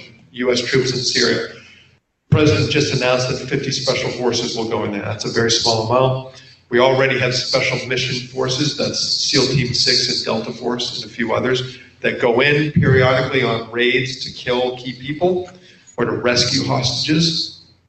I think that's great. We should do it. We should continue to target high-value individuals and kill them or capture them, but we should not be sending in the 10th Mountain Division and the 82nd Airborne and the 101st Airborne and all these big units to fight a war in Syria that is not ours. In Iraq, there's a little bit more of a case to be made for the U.S. to go back in because we're responsible for a lot of the chaos. But we already had over 100,000 troops in there at $1 trillion. What did it get us? a huge mess. So I don't understand what sending troops in would do. There's a little bit more justification because of our responsibility for what is happening in Iraq. But it doesn't mean the troops would be effective, because they were, we didn't win in Iraq, we didn't lose, but it kind of left a mess. The troops fought well, they were brave. This is not a comment on the troops, it's a comment on the policymakers, the politicians who sent the troops and didn't build the country afterwards. Killing the bad guys and coming in and dismantling the army is step one. There's about 50 steps you have to do after that. The Bush administration didn't have a plan for after that. It was a huge mistake. Next question. Kurdish fighters. Why is Turkey bombing Kurds, who are our allies in the fight against ISIS? The only force that's really making some gains against ISIS. The Kurds are the largest ethnic group in the world without their own state. They are spread across Iran a little bit. A massive amount of Kurds are in Turkey. They are in Syria and they are in Iraq. They want a homeland that is called Kurdistan, place of the Kurds. Turkey sees this as a threat to its territorial integrity. The eastern part of the country is heavily Kurdish. There's a militant group there that is seeking independence called the PKK, the Kurdistan Workers' Party. They are seeking to separate some of them. Turkey sees that as a threat, so that they are attacking Kurds. They're also attacking Kurds inside Syria because some of the Turkish Kurds have gone down there to fight with the Syrian Kurds, who have done really well and now control about 50% of the Syrian side of the border with Turkey. That's seen as a huge threat to the Turkish government. And that is why they have been allowing militants from around the world to come through Turkey to join the battle in Syria, not necessarily against the Assad regime, though they do want them to do that, but to kill Kurds.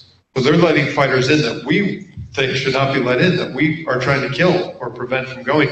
Turkey says, come on in, fight Assad and fight the Kurds, because those are our two enemies. It's a terrible policy on the part of the Turks. Best solution for Syria? In the past, there were often solutions. They weren't always perfect, but there were solutions to a lot of the world's problems. This is a highly complex problem. There probably is not a good solution here. What would we like to see happen is not what is going to happen. What we'd like to see happen is all the groups coming together and agreeing to stop fighting and to have a political transition that gets rid of Assad and brings in government that represents the entire population, which is vastly Sunni majority. Right now, the Shiite majority, it's an offshoot of Shiism called Alawites or Alawis. They control it. They don't want to give up the power. They know they're going to be massacred in the same way that Sunnis have been hit by Shiites in Iraq, just the opposite though. So we want to manage transition. We don't want the government to fall like it did in Libya and have total chaos, which again, we were a part of, but the French and British really led. That's unlikely to happen. The Russians have a very different view of who they want to be in power. The Iranians have a very different view than us of who they want in power. We think that it should be representative government. That may be unrealistic. There's really not a good solution that's going to come about in Syria. I think we're going to see chaos for a long time. ISIS effect on oil, very little. ISIS controls a little bit of the oil supply in Syria. It's a very small amount. They use it just to fund their group, their operations. We try to destroy a lot of their oil capability, but we don't destroy all of it, because here's one of the ironies of the battlefield. ISIS sells oil and diesel fuel to the refugee camps, to the hospitals, to the schools.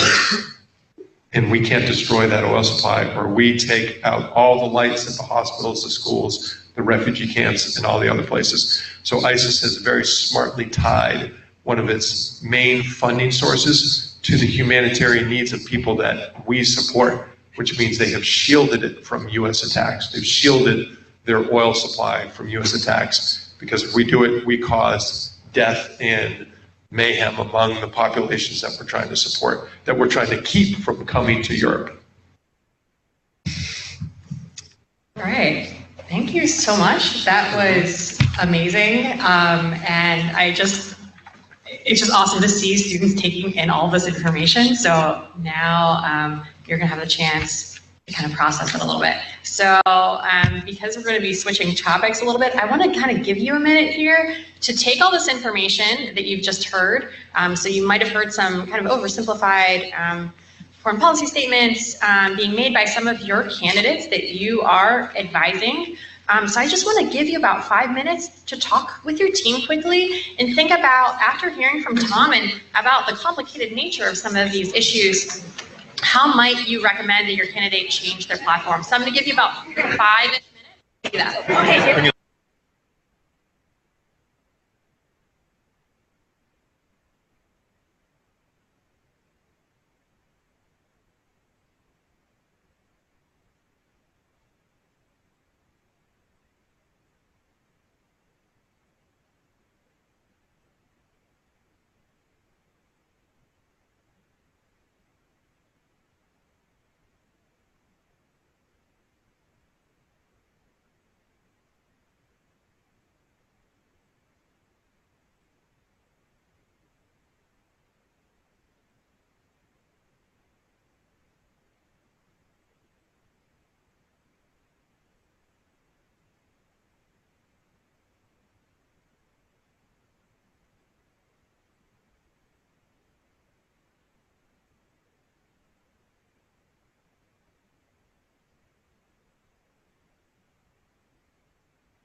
students via video conference, but I'm going to give you the 1 minute warning.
Ready.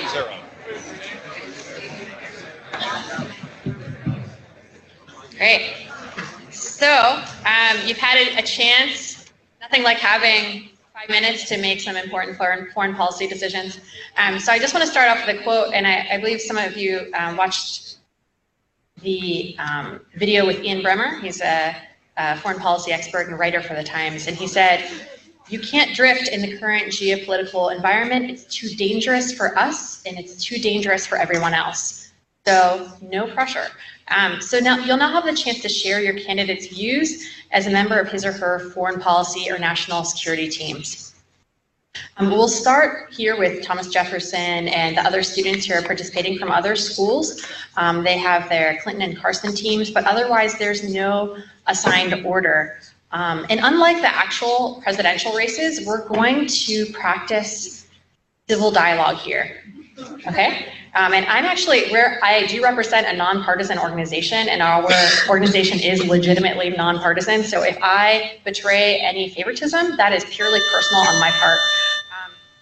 So with that in mind, are there any rules of engagement you think we should exercise here? There's not going to be any order. We're just going to start. We'll start with Thomas Jefferson. Is there anything that we can do to make sure that we have good? Yes. Like all Republicans, like next to each other. Okay, so you want to hear all of the Democrats together, and then all the. Yeah. So like Republicans will go together, and then like Democrats. Okay, so you want to hear all the Republicans first, or the Democrats first? Republicans. Okay, so you'd like to hear the Republicans first. Can we do a quick show of hands? Republicans first? Democrats first? So each school would go twice. Okay, so it's actually 50-50. We'll do, why don't, you guys do rock, paper, scissors up front. It's the most democratic way. Oh. Okay. So, okay, let's hear some other ideas. Let's hear 2 or 3 other ideas for how to keep this. Okay, so over here. Ban the phrase, we'll leave it up to the voters. Ban the phrase, we'll leave it up to the voters. In the back, your idea? Okay, we'll do a time limit on the speeches. That seems so far like the most reasonable thing. And anything else from the video conference sites? It looks like Planet Metal. Do you have an opinion on this? Okay, yeah, over here. Each school do both their candidates like during their one term. Yeah, so I think that seems like that's going to be the most efficient way. It's just that each school has their 2 candidates. They just go. and then that'll help with some transition time. So let's do that. We'll have a time limit, and then is there anything else? I think all of you have said you don't want any like glib phrases from the candidates is kind of what I'm hearing. So so with that in mind, I think we can go. So we'll have Thomas Jefferson, since you're the host school. Then we'll just kind of go in alphabetical order from there. So Thomas Jefferson.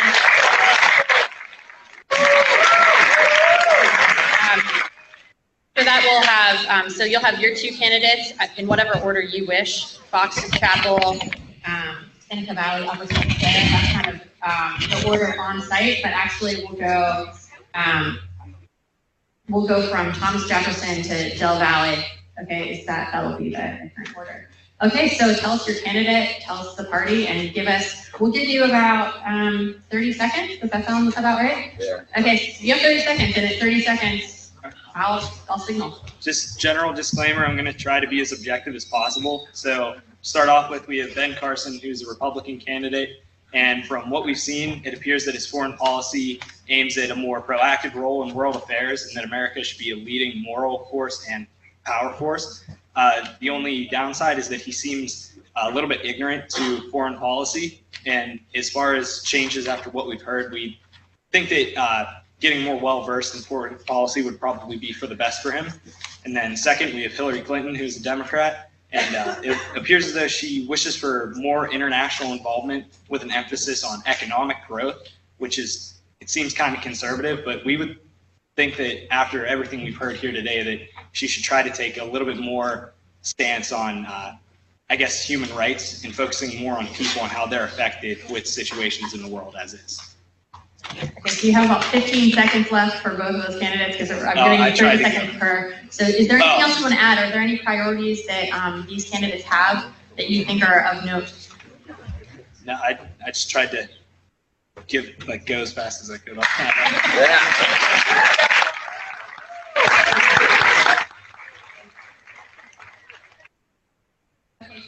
Del Valley, again, I'll give each candidate will have 30 seconds. So Del Valley High School, you have Bobby Sindel and George Pataki, both Republicans. Go. Well, we're trying to say that we're independent because the media fails to throw everything out there. Like, they are not addressing the foreign policy at all. Like, it's impossible to actually look at priorities when there's no actual information. Like, they don't show everything. They avoid to do that. So therefore, we're independent. Yeah, and especially the minor candidates that we had, it's very difficult to find out because they're relegated to a stage which is not on the national stage, and the questions have little to do with foreign policy. So you have to go deep into research to find out anything. So we're saying the media is doing a disservice to all people who are interested in the election. Sounds like you just didn't have enough information to go off of for either of their foreign policies. All right, so we'll turn here to Fox Chapel Area High School. They had John.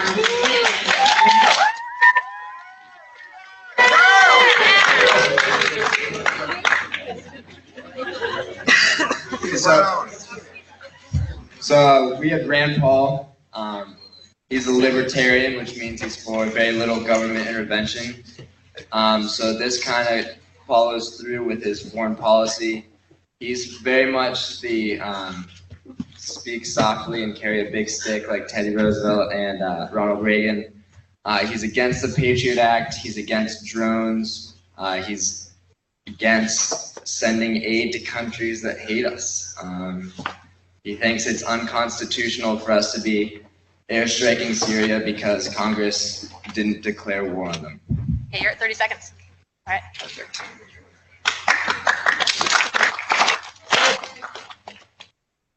Okay, so we also have John Kasich. So John Kasich focuses on counterterrorism, nuclear development, and oil. He's pro-uniting countries in the Western world to combat ISIS and getting all the world countries united. He's pro-taking action in the Middle East and pro-developing trade with China. And he also wants to increase the size of the Navy. He wants to engage internationally, but he also believes that we should choose our missions carefully. All right, thank you. All right. In middle high school, we have Rick Santorum, a Republican, and Chris Christie, also a Republican.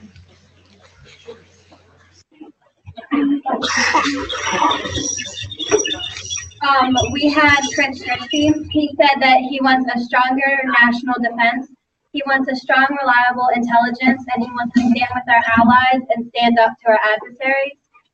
So we pretended that we were his foreign policy advisor, and we said that we believe we should expand and strengthen our military. We also believe that he needs to upgrade our weapons for oncoming wars. We need to watch who we are giving to. We also need to watch how quick we are to the draw.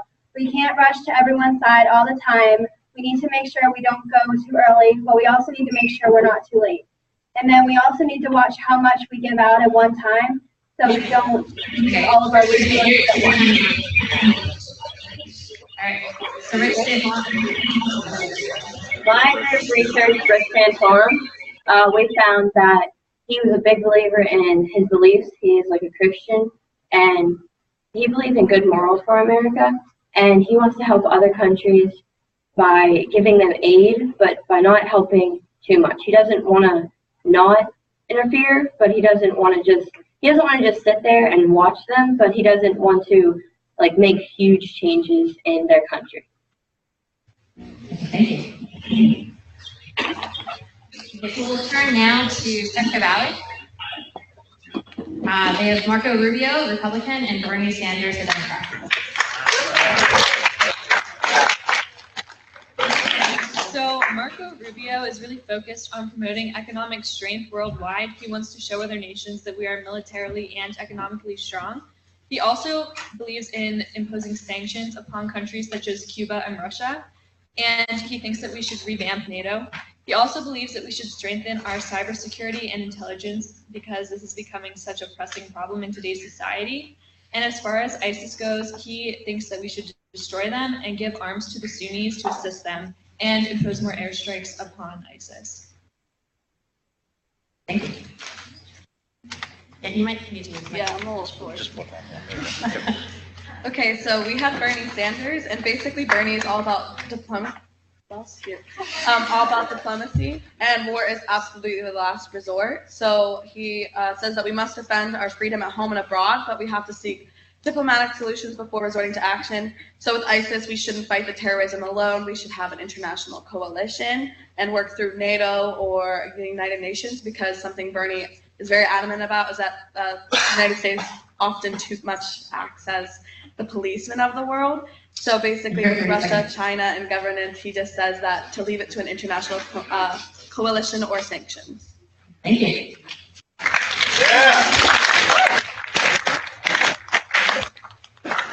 We'll now turn to Hampton High School. They have Carly Fiorina, a Republican, and Ted Cruz, also a Republican. Yeah, so we'll start with Carly. So Carly Fiorina, she doesn't really have a strong platform as of yet, but she has taken strong stances saying we need to back our allies to take down ISIS, and she's also stated that she wants to basically rip up the Iran deal. But beyond that, she hasn't had many foreign policy stances yet, because she's still trying to get over the hurdle that people are saying she doesn't have enough experience in foreign policy to be president. So basically what she's been doing is touting her record as in her advisory work for the CIA, and NSA, and then also her work in HP, where they jumped into involving in 50 more countries. You're over 30 seconds. Ted Cruz is very stringent on legal immigration. He wants to strengthen our nation's borders. He definitely thinks it's an important idea. He actually tripled the size of the Border Patrol, but he also authored legislation to simplify the legal immigration system. So that sort of shows how he's big on the topic, but is not actually like a Donald Trump on the issue. And he is definitely not a fan of the Obama-Iran deal. He wants to get more involved in the unstable Middle East, and really is a fan of Israel and wants to help Israel more, sees it as our biggest Middle Eastern ally. And he also is a very big topic of human rights, and so he wants to like sort of use the military to push human rights issues if necessary. So. All right, we'll turn now to Upper St. Clair. We have Jim Gilmore, Republican, and Mike Huckabee, also a Republican.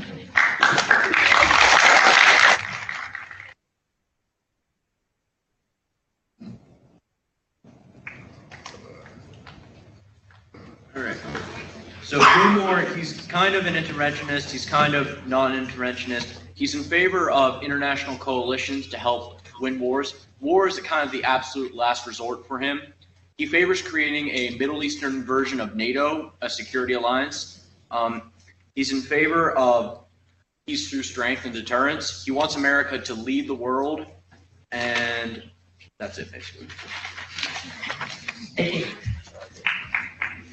All right, so the next candidate is Mike Huckabee. He rejects the two-state solution between Israel and Palestine. He wants to stand with the Jewish people in order to share the fight against radical Islam. He supports a unified Jerusalem, and he would like to confront and stop Iran, but he would also want to restore diplomatic relations with Iran. He thinks that Iran's administration and willingness to trust and undermine, or to trust Iran and undermine Israel is unprecedented and wrong. He supports Israel in the fight for peace, religious freedom, and human rights. Also, he wants to rebuild America's superiority. He wants to avoid conflict by building a lethal fighting force. So strong. All right, thank you.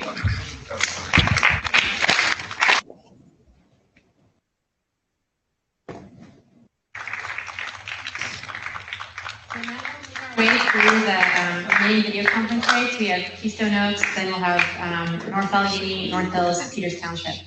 Oh no, Peters Township is on strike. Take that online. Okay, so Keystone Oaks, they have Martin O'Malley, Democrat, and Lindsey Graham, Republican. Yeah. Hi, my candidate is Martin O'Malley, and he's a Republican. He takes a very conservative approach. He likes to shy away from foreign policy, and he wants to be respected from shying away from foreign policy. Anytime he's asked about it, he just says he has no comment. Although he has a conservative approach, he wants to shut down the Guantanamo Bay prison, which is something a Democrat would do. And he does have some ideas with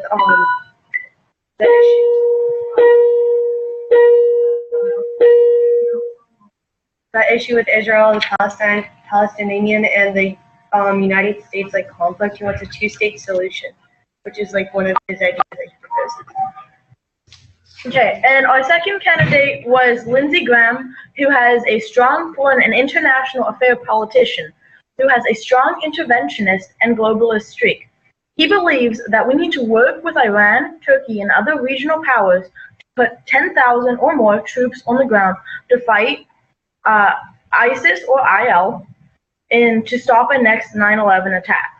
He also believes that with the Russian threat of the Ukraine, we need to arm and train Ukrainians, as well as place sanctions against Putin, including a democratic noose. Finally, Graham is a strong defender of Israel. He pushed for Benghazi investigations. He supports foreign aid and is fighting to close Guantanamo Bay. Without American leadership, he believes that the world will rapidly disintegrate. Additionally, America is the glue that holds. Thank you. All right.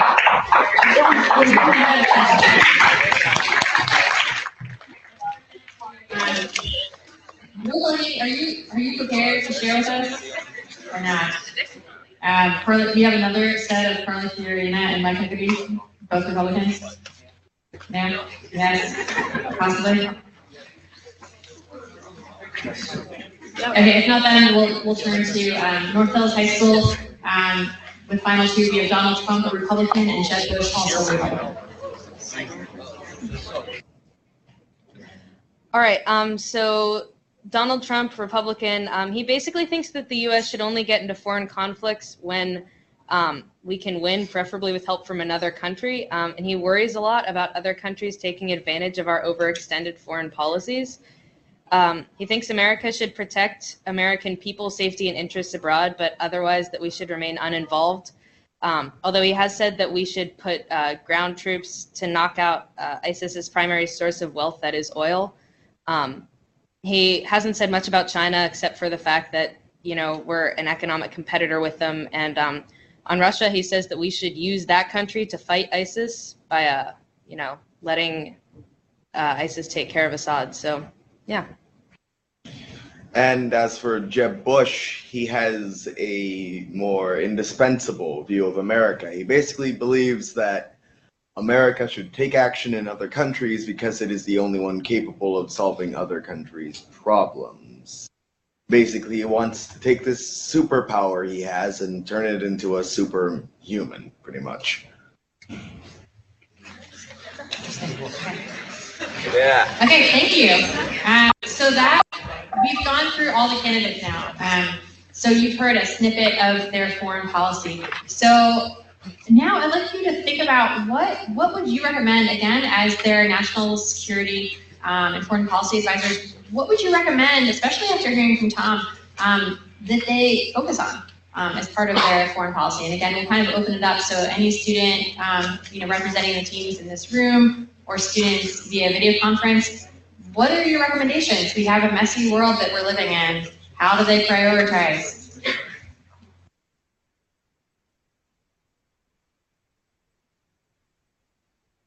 So kind of thinking through some of the issues that we covered this morning. So ISIS, Russia, China, weak governance. You know, what are your recommendations? What should they focus on? Because they're certainly not not all of the pieces of the puzzle have made its way into their foreign policies.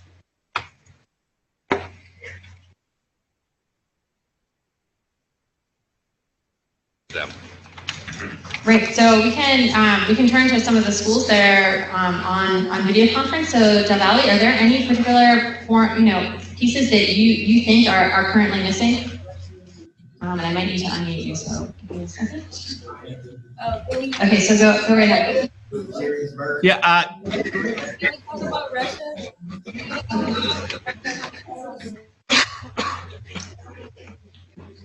So Javali, you can go. I'm hearing a little bit of noise on your end, but I can't.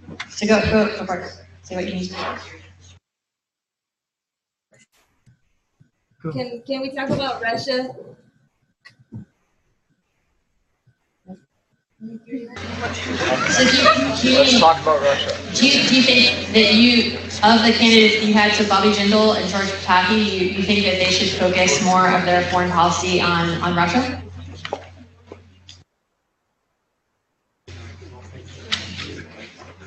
Say it again. Yes, we do. Can you just repeat one more time, sir? Yes, we do believe in that. Okay, so that's what you're saying. Okay, so focus more on Russia. All right, Fanet Metal, are there any pieces of what Tom discussed this morning that you think should be included in your candidate's foreign policy? So again, you had Rick Santorum and Chris Christie. We believe that Chris Christie should focus a little bit more on governance to help with people that governments that are failing other places, that they should help with that. All right, so focus more on the governance piece. Our group believes that Rick Santorum should focus more on America and focus on finding a way to stop illegal immigrants, like so many of them coming in all at once, and to find a good system to get only the certain ones through that should be allowed. Okay, so focus on immigration. So Hampton High School, you had Carly Fiorina and Ted Cruz. Any particular pieces of foreign policy you think they should really focus on? Yeah, so we said for Ted Cruz and for Carly Fiorina that they both should start, I guess Trump brought it up, but immigration, because there's been no law change since 1965, so we need to bring that back up. And we're also thinking that they need to concentrate on refugees. So we've been talking a lot about getting the military involved in North Africa and the Middle East and in Europe to help out in refugee camps and just using the military in general. But I think both these candidates have different opinions on how to get the refugees to the best point possible. And I think those are two areas we want to concentrate on. Keystone Oaks, what about you?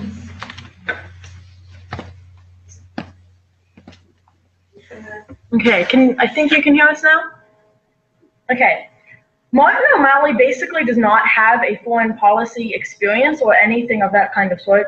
He has admitted that he has a tendency to shy away.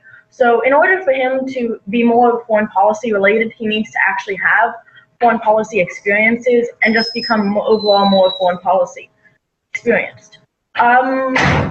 Lindsey Graham, however, has foreign policies, but he needs to solidify his position in China over the South China Sea, and he needs to reaffirm his non-conservative plans for Guantanamo Bay.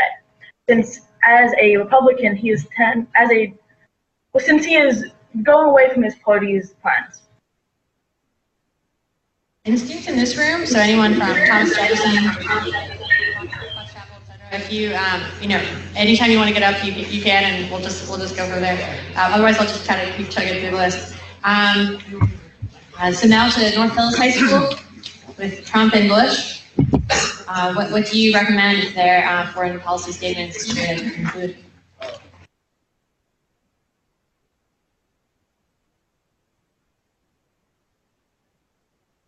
North Hills, if you can, if you're turn up.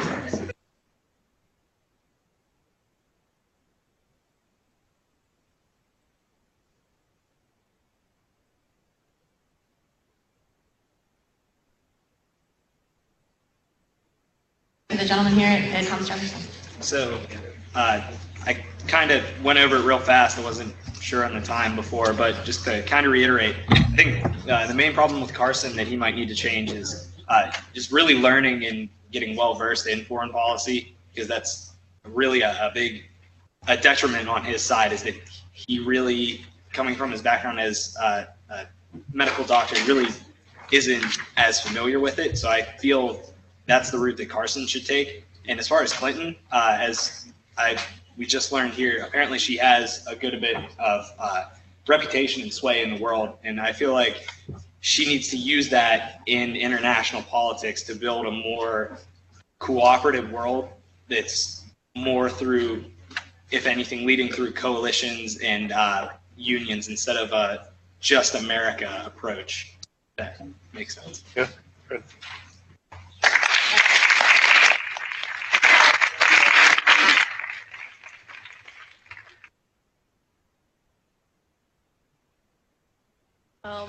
Well, I think this goes for all the candidates, but I think that we should try to work towards saving as many lives as possible, especially with the Middle East and all the issues that are going on there. They need to make sure that they're limiting the amount of casualties and try to make sure that I lost my train of thought. I'm sorry.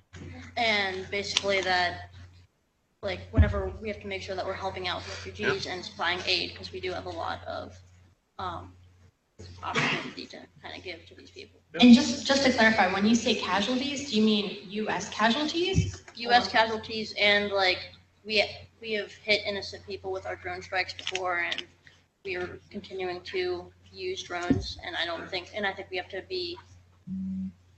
have to know who we're going to hit with these drone strikes before we pull the trigger. All right, and so we have a line of the rest of the schools that are on site here. So, yeah, thank you.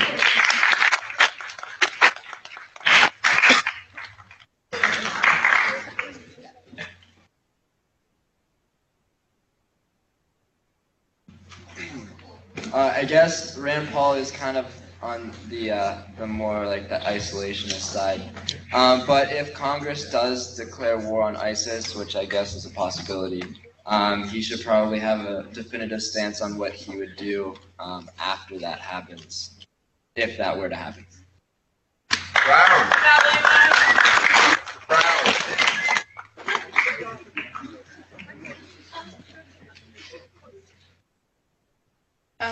So once again, I have John Kasich, and I think this holds true for all the Republican candidates. It's really easy to say that you want to jump right into the situations in the Middle East and put troops on the ground. But I think if John Kasich is serious about what he says, then he should really specify future plans after the troops go in, like what you said in your talk. And I think that it's smart to develop a coalition of international bodies to, I guess, combat the issue, because I think it's very true that the U.S. can't do this alone. Yeah. Great.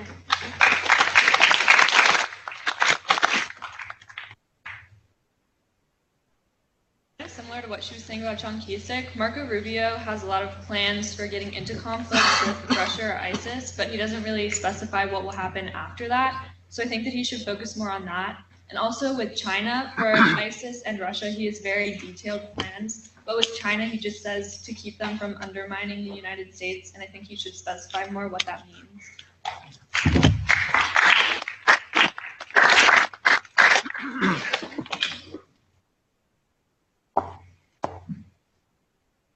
So something about Bernie Sanders that a lot of people talk about is his lack of knowledge of foreign policy. He's in the Senate, and a lot of people say he hasn't had a lot of experience, which is true. So something for him as a foreign policy advisor that I would have to encourage is just addressing and showing that he is well caught up on the topics.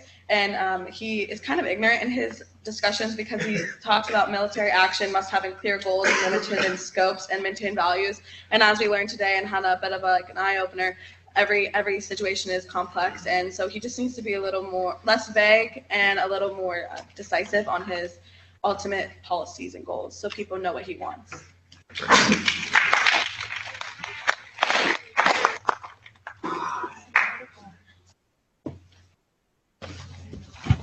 The final candidate, again, Jim Gilmore and Mike Huckabee. All right, so Mike Huckabee is really big on the Iran issue, and he thinks that one of the big things that should be done is that they should fix the problem with Iran and Al-Qaeda.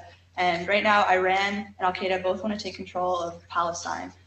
He wants to fix this by destroying Al-Qaeda and containing Iran. But we think that he needs to rethink the whole destroying Al-Qaeda part, because last time, or when we went in Iraq and we overthrew Saddam Hussein, it upset the balance of power. So if we took out Al-Qaeda, it could potentially create a power vacuum, which will upset the balance of power again, which could also give way to the rise of more extremist groups, which could create more problems for states like the United States and other countries. Also, Huckabee has a very blinding love for Israel, and that would maybe prohibit him from having an agreement reached with Israel and Palestine. That this could get in the way of getting peace, since he has such a strong view of what should happen in the Middle East. Gilmore, strangely enough, has not talked about China or the South China Sea in any way, shape, or form. So he needs to focus a little more on that, since that is a major area of focus for the candidates. And also, he's a strongly interventionist candidate, and I personally think he needs to tone it down just a little bit to appeal to the messages that some other candidates are promoting. Great. Thank you. Thank you, Foreign Policy.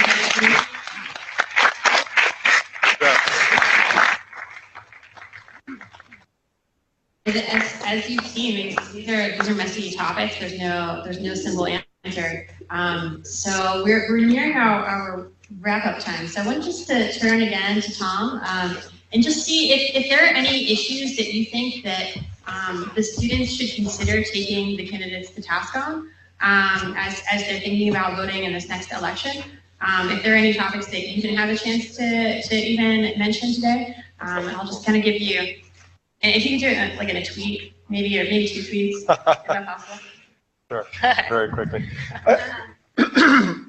Great job, by the way, by everyone. And this is such a great exercise, and I'm glad the World Affairs Council is doing it. The candidates all make generalizations, or they make broad statements, and we just heard that from the last group here, just making sort of widespread declarations about what they're going to do with China, with Mexico. They say that simply to make the message digestible for the American audience. That has no sort of nuance in it. You've got to be more specific about what you're going to do. You can't just tell China, we're going to say, you're going to do this. No, you're not. You're not going to tell the Mexican government, you're going to pay for the wall. Okay? I mean, those are just things that get people excited. Oh, we're talking tough. that's not going to happen when they get in the White House. So holding their feet to the fire on specifics is really important. And making sure that candidates have foreign policies written by people who've been overseas, and not just on a visit to Paris, but all over the world. Not enough exposure among the staff that guide these candidates. Right. So as you're thinking, a few years from now, you're going to be out of college, you're going to be looking for a job, and we'll be in the middle of a whole other election cycle. So there are jobs for you, smart people, to think about advising candidates, live overseas, do amazing things, and help to influence policy. So I just want to thank you students for doing a great job. And one final question I have for you is, what of all the things we talked about today, for you personally, what is keeping you up at night? Like, what are the things of the issues that we talked about? What are you most concerned about? And I would love to hear from any of you in any order. Yeah. So if you want to unmute your mics, if you have something that you've been talking about, worrying about, thinking about. Can I just like? Yeah. So you're. Well, we want to have everyone hear it. Yeah. Yeah. So what scares you the most? What concerns you the most? Okay, so something that really scares me is just like how casually you were like, oh, that's the hotel that I walked out of and it blew up like 30 minutes later. Just the fact that, like, and That's what concerns you? the car bombs and everything that's going on there. And we only hear about like, oh, drone strikes and this, and like the reality for those people living in that situation is like that's normal, and like that kind of like just keeps me up at night because like we don't understand, we can't relate to them. So that's kind of my question, is just like your experience there and just dealing with that. So yeah, and there are neighborhoods, when you think about governance, it's at all levels, right? So you might be thinking about kind of like federal level, national government, but actually if you look at communities, there are communities that are ungoverned